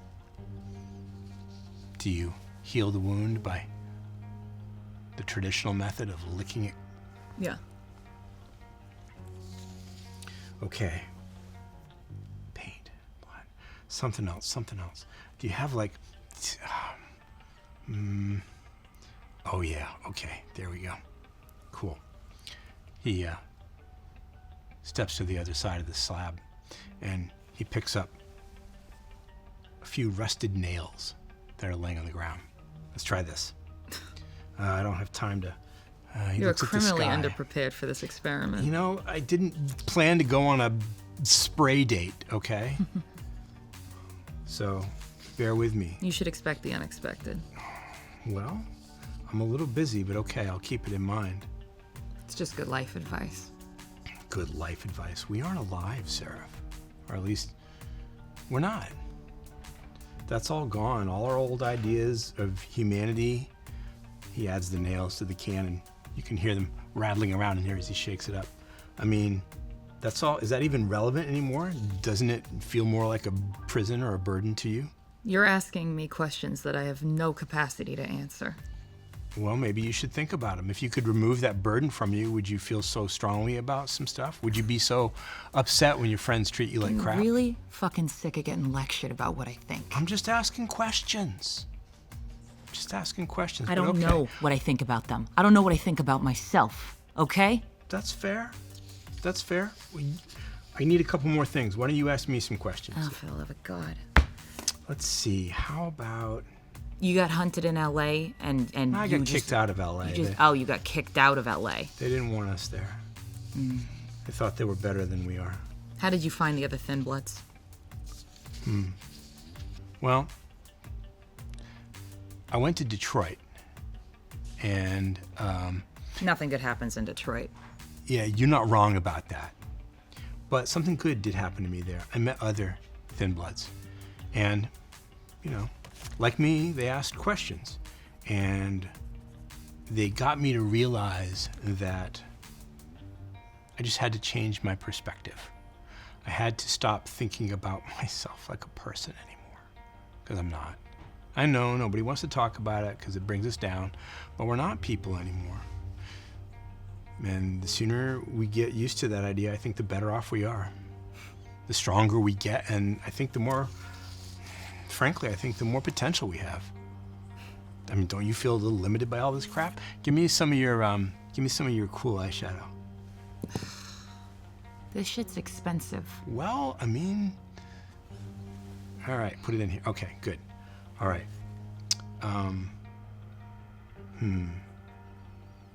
Let's see. What would be good?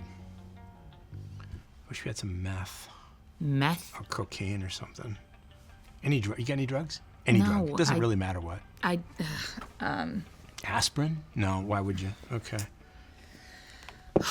Nothing like that? think we could get a... Quark maybe gave me some weed. Perfect. Okay. Yeah, all right. So I open up a tiny little pocket inside of another larger pocket of the canvas bag and pull out like a couple rolled joints. That Awesome. Yeah, put one of them in there. They're not good, I assume. Doesn't matter. Okay. Awesome. Okay.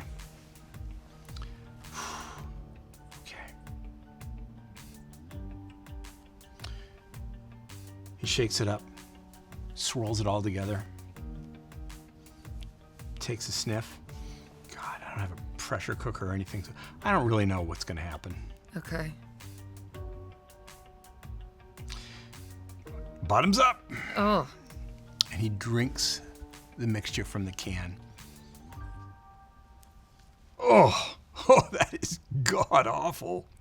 Yeah, there's tetanus and weed in there. Yeah. This is going to be interesting, right? We got to wait a bit. Oof. Okay. I'm going to have a seat. Just a few minutes, and then we can get going. Okay. Wow. Oh, that's so bad. I mean, feel bad for you. Usually I put some flavoring in this stuff, but... You have to drink it? Like I said, there are different ways, but if we don't have a way to cook it out here, so I guess you could say I'm going to cook it in me. Interesting. Takes a couple of minutes. And then we're going to paint. See what happens. Because you're still warm? What do you mean? Like your insides are still warm? I don't mean cook it literally. Oh. At least I don't have to jump up and down and shake it or anything like that. So. You're funny. I get that a lot. Well, it's accurate. You're funny too. That's what I hear. I don't know if I like your friends or whatever they are. Especially the Wolfman or whatever he is, or the Shark Boy. Man. What was up with that? I don't know. But he wasn't happy about it. See, now there's a kindred that is in touch with his true self, his beast, or whatever you want to call it, the monster within. Whatever. I mean, you feel it, right? Yeah. Everybody does. Of course. Everybody feels it differently, but man, what's his name? Raymond? Ray? Something? Ray. He's into it. He's on a first name basis with it. You thought he liked it? What happened to him? Didn't you? No. I was impressed. I mean, there is a vampire that's leaving the mortal coil behind fast. I don't know. You didn't think he liked it? I mean... Have you ever tried it? Have you ever just let it go? Just let it rip? No. Just let it do what it wants? No. I'm not going to lecture you, but, it's not so bad. That's kind of what happened to me. You like your sire, I assume? My what? Your sire. As if I knew who that was. I got an idea, but I'm not sure if she was really... I'm not even sure she knew what she was. It talks to you? Oh, that. Yeah.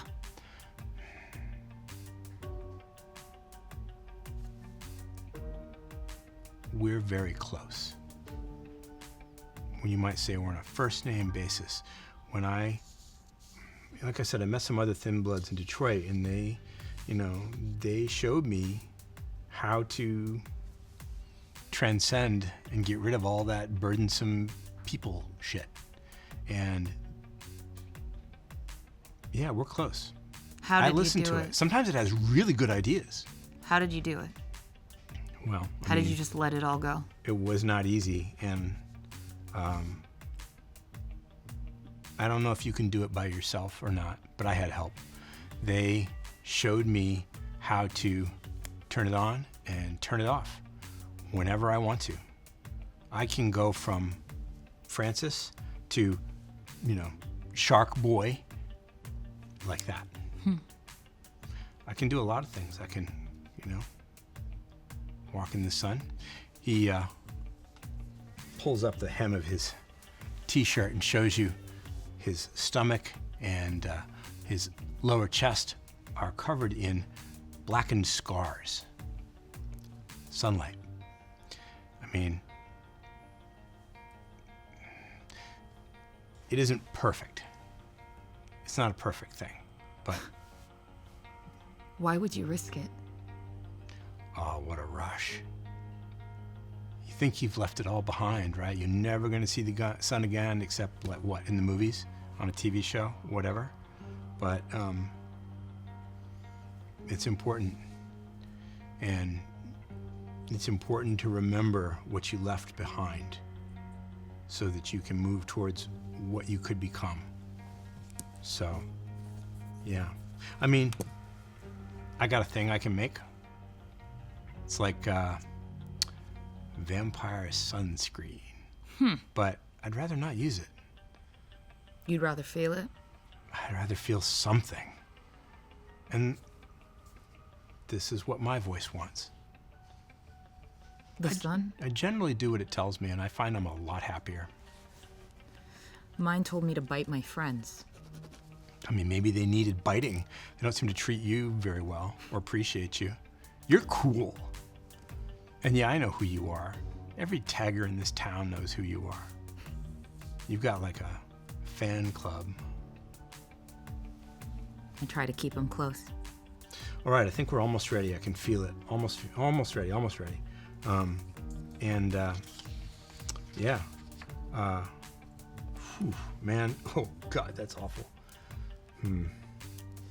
Well, what we're gonna do here, excuse me, crap. I'm gonna feel this for a while. He looks at the horizon. Okay, we still got time. I know you can't do what I do, so we've got to make sure that you get, Keep rubbing it in. home in time.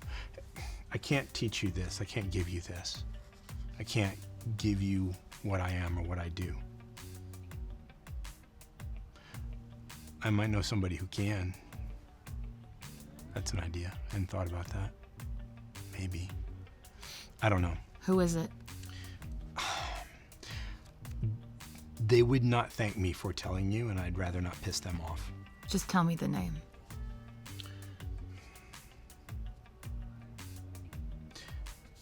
It's a thin blood named Elia. And I think that's with like 2 E's, like an eel.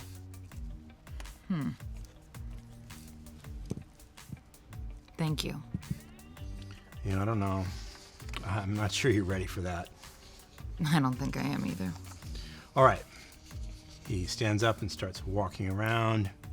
You ready? Okay. Here's what we're going to do. And you're going to have to trust me on this one because I don't really know what I'm doing. Okay. But it'll be fine.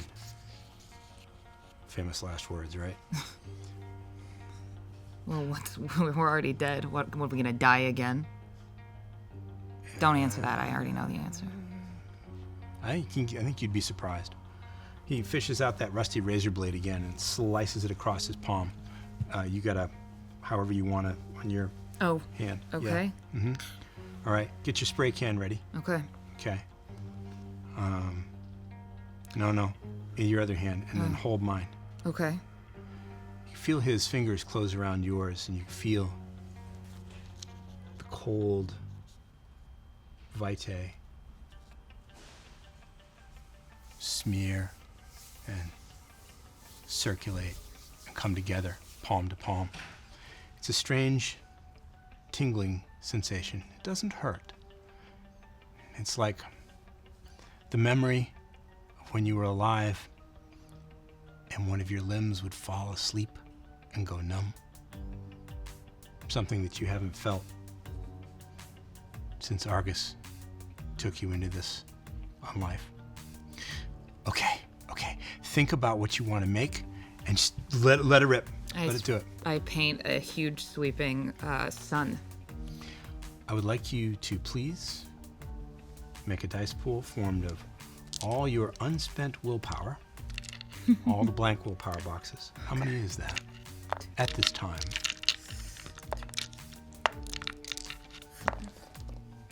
And I add hunger to that? Nope, it's just willpower, so it's only black dice. How many dice is in the pool? 5. Tell me what you get. No successes. No successes at all. You take a point of superficial willpower damage as doubt and fear compete for control of your rational self. But you don't lose control. But you do hear his voice. Daughter, what do you think you are doing? I don't know. Neither do I, but it's very, very exciting. I'm not sure if I want to make you happy. You say that now. You feel your arm and your hand with the spray can moving slowly at first as you paint, and then faster and faster.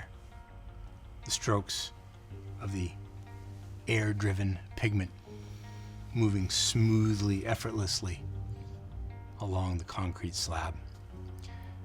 It feels very different from anything that you've done before. It would be difficult to say if it felt bad or good, but the design you are making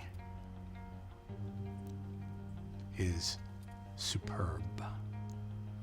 Now, a new pool, please. Let's make it wits and crafts. You can add your extra die for your specialty in tagging. So I think it's a pool of 6. Yes.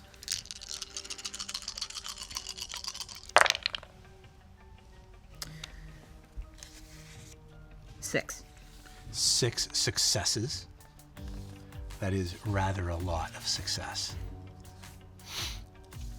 Francis's hand tightens around yours, and there's some sort of jolt, a little frisson of electricity that seems to arc between your blood and his. Your hand seems to fly over the concrete of its own accord. You're not even sure that you are in control of what you are creating now. Francis's eyes close. You can see that he's enjoying the moment, feeling it at a fundamental level. And it's over, perhaps all too soon. Looking at what you've made together on the slab, you are filled with uncertain emotions. It's beautiful. It's weird and not like anything you have made before. And if someone asks you to describe it to them, the words might not come so easily. Oh. Ooh. Look at you. Look what you did. Did you hear it in your head? Him? Him, her, they, whatever. Yeah. See, when you listen to it, it's better.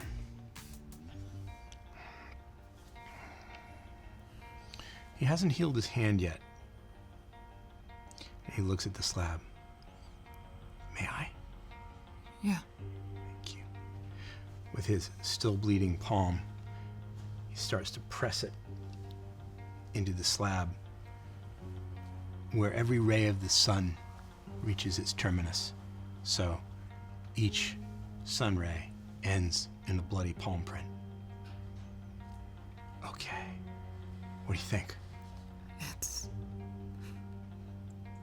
It's incredible. Is it good? Yeah. I think it's beyond good. It won't last forever. The rain, the wind, snow, eventually, right? Everything is impermanent, including us. Yeah. I mean, we can live forever, right? But, yeah. Anytime you want to do this again, I'm there for you. This was amazing. Well, I'm glad you enjoyed yourself. No, you go first. Do you wanna go to Manhattan real quick? He takes a really quick look at the sky. Do you have a place to crash if we stay over? Because it's okay for me. I got tunnels. Let's get on the train. Where do we go in Manhattan, Sarah? Going to Gallery IO, my mother's gallery. It's just across the river, and yet it might as well be another planet away from the Bronx. The sheer amount of vibrant activity, even at this very early hour of the night before dawn, is exhilarating. People, colors, cars, lights, sound. You know how to let yourself in. Yeah. The gallery, small, tasteful, exactly as you remember it. And so is she. What? Hi. Baby, what are you doing here? I just wanted to check on you, Mom. Is he with you? Is just No. I mean, no, he's not. is he coming? No. I don't know where he is. Who's your hello? This is my friend. Yes, I His see. name is Francis. Francis, what is this? I just wanted to see how you were doing. I'm all right. I'm just finishing up a few things for him. And then I'll get some rest. I've got a lot of errands to do today. It's so good to see you. It's good to see you. She steps close to you and holds out her hands. I take them. Hers are warm, and her grasp is affectionate. She looks the same. She always looks exactly the same. Does this mean are you coming home? I think you and me and Argus have dinner reservations soon. It's family night. Mm-hmm. Oh, honey, are you? I'm glad you're here. Me too. I show her the journal. What language do you think this is? Squiggly lines. It looks, I guess, Greek. Okay. I don't know. You're the computer expert. I mean, Google it. Yeah, I I take think it back. it's Greek. Where did you? Wow, these illustrations are. It's his. Wait a minute. Where did you get this? He gave it to me. Give it back. You've seen him? No, I haven't. I don't understand what's going on here. Does he know you have that? Yes, he gave it to me. He gave it to you. I want to learn more about him, me, what we are. I don't know how I'm going to do it, but I'm going to get you out of here. I don't want to go. I know you don't want to go. We have every time. Look, I'm fine. And things would be better if you just came home. Just come home. I'm thinking about it. Look, I don't want to interrupt, but you didn't mention your mom is, you know. Mm-hmm. Didn't come up. Your mother looks very, very uncertain when Francis talks. What? He's Why is he he's here? a friend. So wait a minute, let me get this straight. Wow, this is messed up, but cool. You want to get your mom. Oh, whoa. Yeah, I'm Anything down. that your alchemy can do about that? I mean, I'd have to check the cookbook. But it's possible, you think? Probably. Well, look, I didn't agree to any of this. I don't know what you two are cooking. And if you don't tell me any more, then I won't have to say. Just a little science project. I'm going to have to tell him I saw you. That's fine. What are you going to do with the book? I'm gonna read it. Well, if he wanted you to have it, I'm sure there's a very good reason. There is always a good reason, isn't there, Mom? You already know the answer to that. Do you have a place to sleep? I got a tunnel.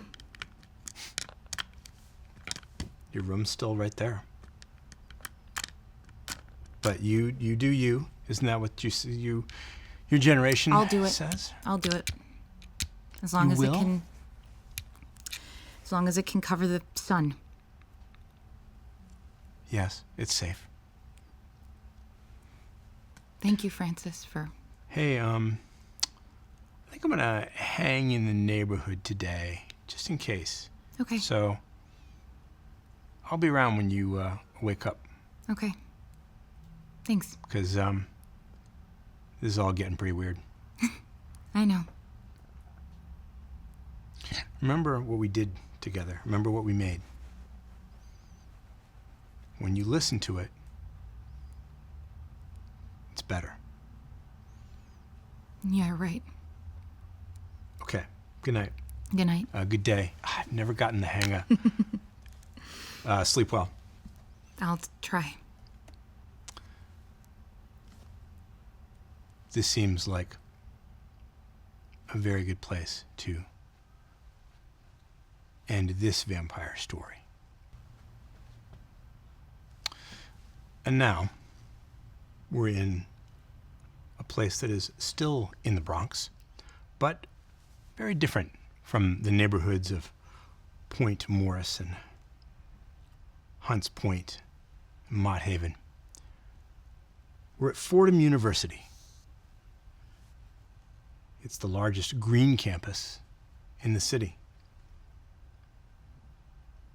And this is the Rose Hill Bronx branch. Tree-shaded walkways, Gothic-style buildings, comfortable residence halls, athletic facilities. Right next to the New York Botanical Garden and just across a wide street from the world-famous Bronx Zoo. The students of Fordham are not present in this particular place, steps outside one of the academic buildings. It's too late, even for college students. Seated next to Caden, wearing his Yankees hat and his Yankees windbreaker and probably a Yankees t-shirt underneath. He has no idea what to do.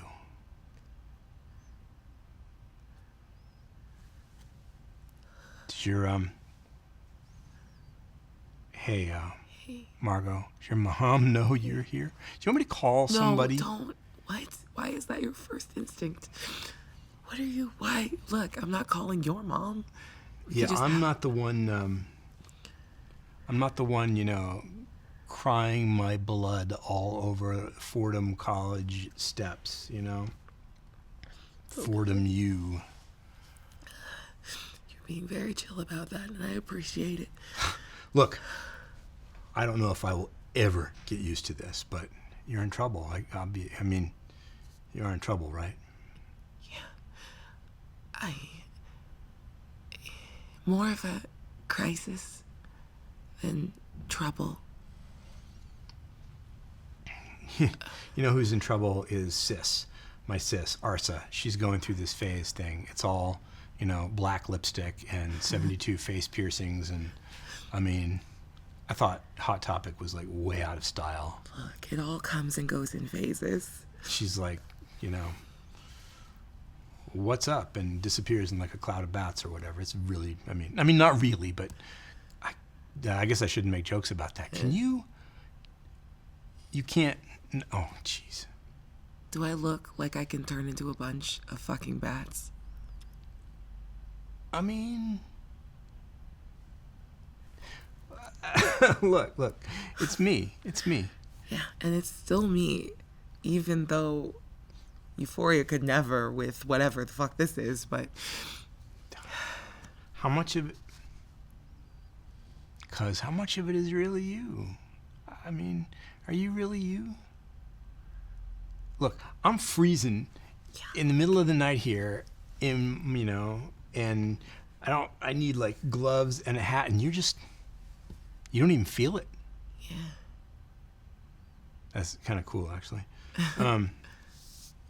Saves on the heating bill for sure.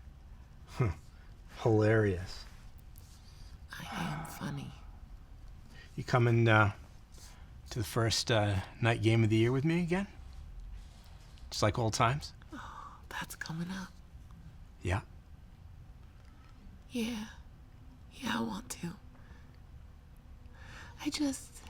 We could get Zell and get Sis and make a night out of it.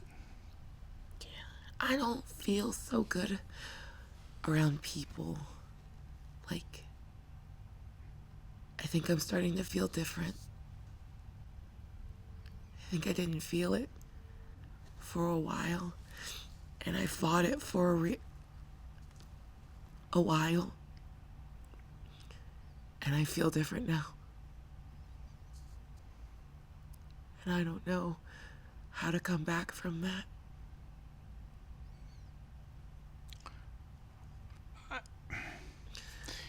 Can you... He reaches out his warm hand to take... I'm going to activate Blush of Life. Oh, you need to make a rouse check. Yeah. I don't get hungrier. You're good.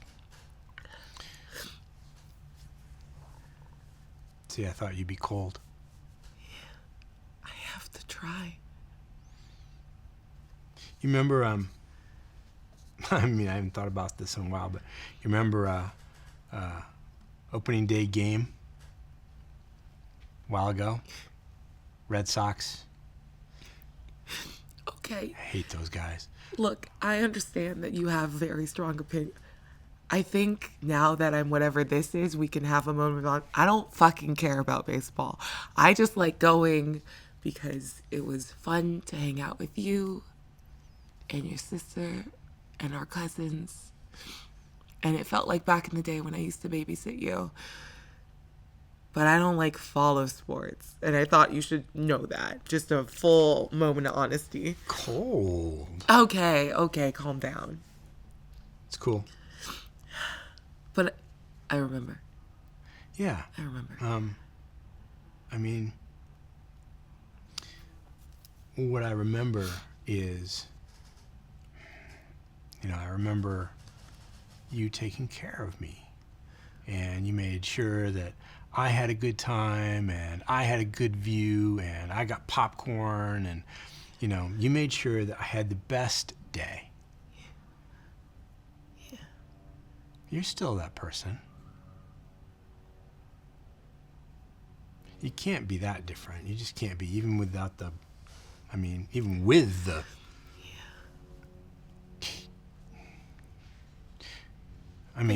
Can't you remember what that felt like? This hasn't been going on that long. Do you remember when we were trying to sneak into the stadium and you were like, That would have worked. yeah, okay. Well, remember when you broke your arm? Yeah. You remember that hurt. But Yeah. do you remember the It pain? hurt like it hurt like, it was the worst pain ever. But you don't feel it anymore. You just remember. You remember that that's the worst pain you've ever felt. Well, I mean, that sounds like it come in handy. Yeah. I remember everything. But I don't feel the new things. Does that make sense? I guess, but that can't be good. Of course it's not. Do you think I would have called your ass out here in the middle of the night if I was having a good day? Shit. Yeah. You're in college. You have to pretend to be smarter than this. I'm sorry for yelling. It's good. It's cool. Hey, look, it's a school night, but, you're family. I mean, not really. I mean, I've never kind of figured out what. Never. You know what? I swear, anybody who eats at mom's table ever is family. Right? It's kind of cool. It's like, there's a Walker everywhere. They just got different names. Yeah. That comes in handy, too. Have you seen anybody lately? I mean, family. Oh. Yeah, I saw my mom the other day. Yeah, she's pretty worried about whatever, I don't know, the papers are calling it. Sorry, campus paper. I know, it's all over Google. It's all over. Yeah. It's all over Twitter. It's all I over love TikTok. that you're so incredibly old school. Hey, look, I'm gonna be a journalist someday. So, thanks to you, don't forget that too. I would never have come to this place. I'm a student at freaking Fordham University. I'm so fucking proud of you. And you would have kicked my ass if I hadn't sent that application in. Please understand that if you don't graduate on time, I still will. Kick my ass? Yeah, of course. Well, we'll see. I'm different now. I can be like a bunch of bats or whatever. But yeah, your mom is worried. Yeah. Whoever the guy is ripping people up. Yeah. Look, between you and me, I'm working on that. Shit. Whatever I am now, whatever this is, doesn't change the way I was raised. I hope. What can you do about it? Oh. Are you saying it's... Is it one of you? Something a little bit worse. Huh. There's worse. Great. I didn't mean that the way it sounded. No, it's okay. What the fuck? What? This world just gets weirder every day, I swear. You have no idea. Also, don't tell anyone, but I think werewolves are real too. Come on. No, I know. Like Twilight? Ah. Yeah, probably. So, vampires or werewolves? No, wait. Okay. Obviously vampires, obviously. See, you smiled. You smiled. Thanks. But really? Yeah, like... Is that what this thing is? Is it? No. This... Okay, from what I've heard, the longer you're like this, the harder it is to remember and stay. There's Bullshit. something else. What? I don't understand. Are you saying you're going to become... I mean, you can't. I mean, I don't know if you heard, but Agnes and her friends ran into it. And, I mean... Wait, when? Lydia got pretty hurt. She's pretty bad off. What the fuck? So, do you need help? Do we gotta get the gang together again and like old times? I need you to stay so far away from this. I have people. Okay. I guess. People or people or people? My kind of people. Your kind of Look, people. that thing... You can't even land a blow on me. Yeah, we kind of settled that. Okay, you're right. Yeah. All right. We could do it again right now. You know, Like, my pride can only take so much. Yeah, so I I think figured. I think I'm good. Yeah. I think I'll leave it. He squeezes your hand. Well, look, I can't. I don't know what to tell you except I believe you're still you. What do you have to do what do you have to do to not let that happen to you? I don't really know. There's so much I don't know. And it feels so dangerous to ask questions. Okay, that kind of sucks. Yeah. So This kind of sucks. there's no vampire college you can go to? Or... No, there's not.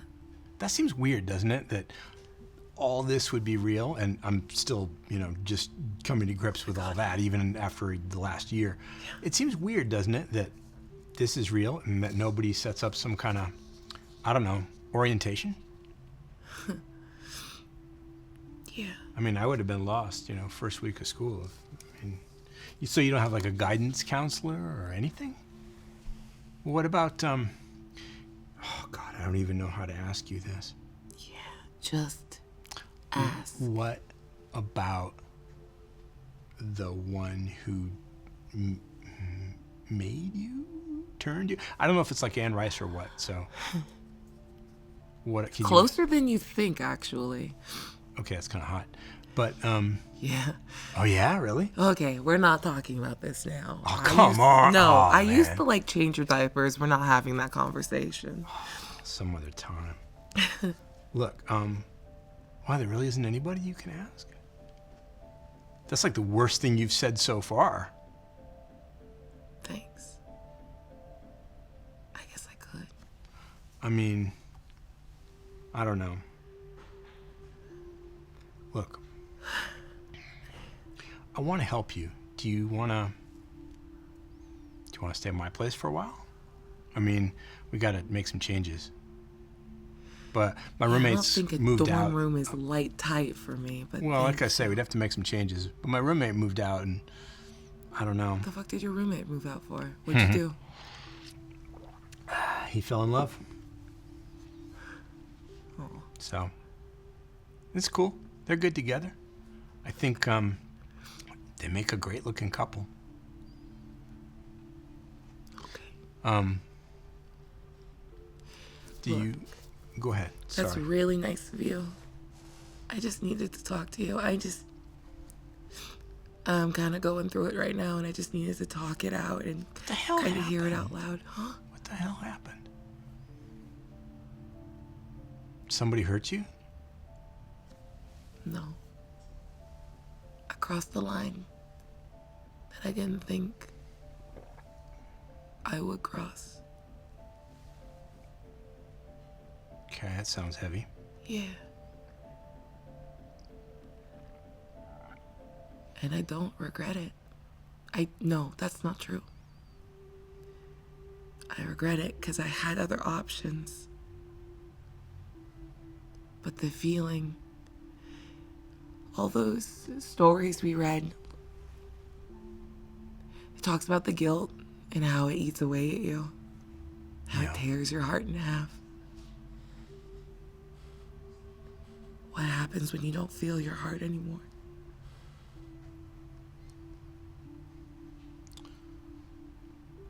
Sorry, I'm getting weird again. It's late. No, it's all good. It's cool. Thank you. I'm just trying to ask questions that might help. Look, the journalist in me wants to ask you 72 different things about all this, but part of me doesn't want to know, and most of me doesn't really give a shit. I just care about you. I think that's the thing I needed most of all. I don't know what you did, and I don't think I need to know. But it sounds like you know it was wrong, even if you don't totally feel it. Yeah. You know whatever it was wrong. You remember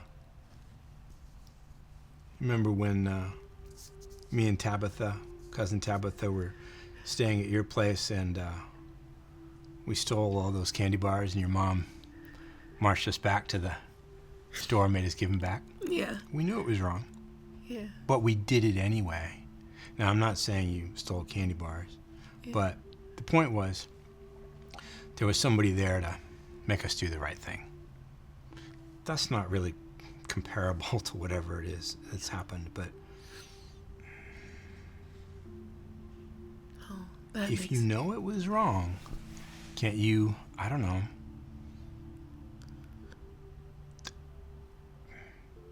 can you make up for it? Can you make good? Is it? I think I can try. Well, if it ain't too late to do the right thing, then do the right thing. Okay. Okay. I'm gonna go, and I don't know when I'm gonna run into you again. Well, I mean, it's not like you don't know how to find me. Yeah. Yeah, so if I wake up one morning and you're like sleeping on the sofa bed and I just don't wake you, Yeah. well, I'm a heavy sleeper now, so yeah. Real heavy. Just know that I would do anything to protect you. Okay? I believe you. You would do anything to protect all of us. Yeah. Your mom, Sis, Zell, Tabby. I mean, come on. You are Fuego. Yeah. You know right from wrong. We all do, and yet we all do the wrong thing sometimes. Yeah. Yeah. You're right.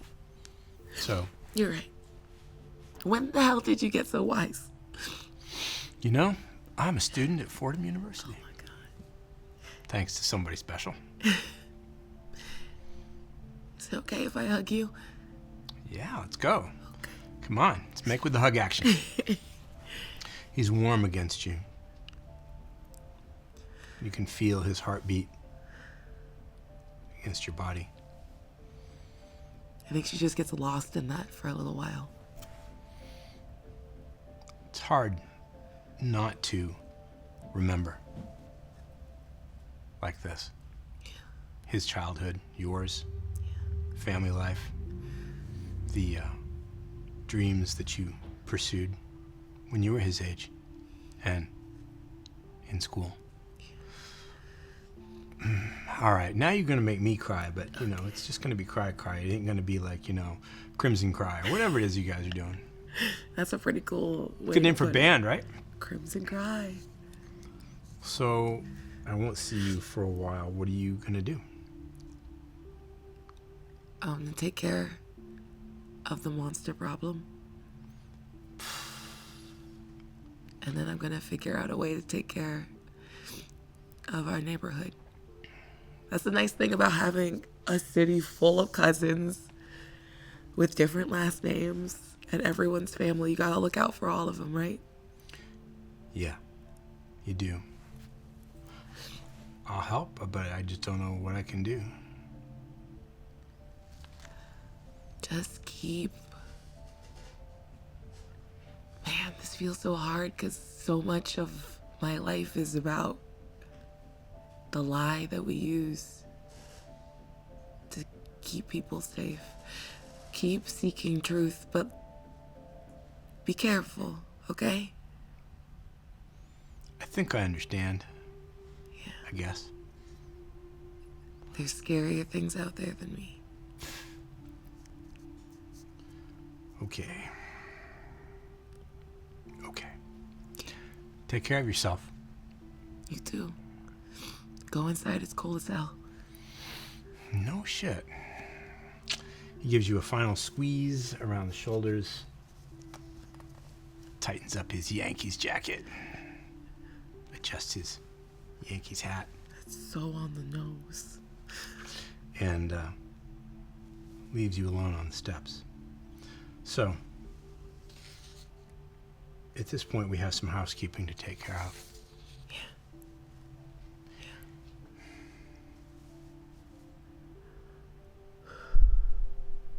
you know that what you did was over the line, that it was brutal and cold and completely unnecessary. Yeah. Perhaps it didn't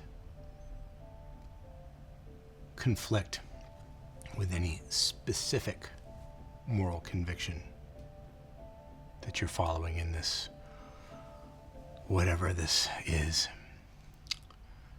But you said it yourself. You crossed the line, and there are some lines that aren't to be crossed. So, the part of you that's still human knows this. I'm going to give you 2 stains on your humanity, and that means you have only 1 unmarked box on your humanity track. Yeah. Now, ordinarily, we would roll 1 die, and you have a 50-50 chance of success. But because you are trying to remember how it feels to be the kind of person you were and want to be, I'm going to add a 2nd die to the roll, to the pool. So, take 2 black dice. Now, if the roll is a success, if either die is an hunk, then you'll hold your humanity where you are. If they are both failures, then you will start down that spiral that everybody keeps warning you about. When you're ready, please make your humanity roll.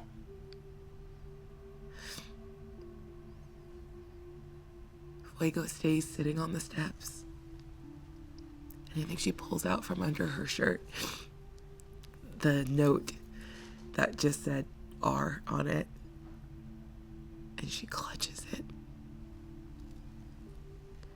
And she feels that dissonance between what her brain knows about him and what she feels.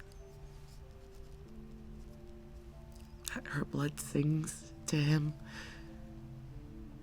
and that she was so relieved and overjoyed, and this feels so close to love. It feels that she knows it's wrong, that this isn't normal, this isn't like anything that anyone in her coterie described, but she can't let it go.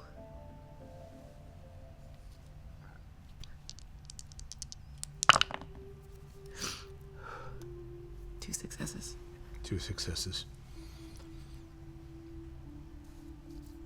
Whatever your humanity is, now that you are a kindred, a vampire, suffers enough guilt or shame or regret or remorse to throw a barrier against slipping further down into the pit of the beast that you know is waiting there for you. Your humanity remains where it is, and you may erase all the stains, and you have a chance to try again, which really is all any of us can ever ask for, which makes this seem like the appropriate place to end this particular vampire story for now.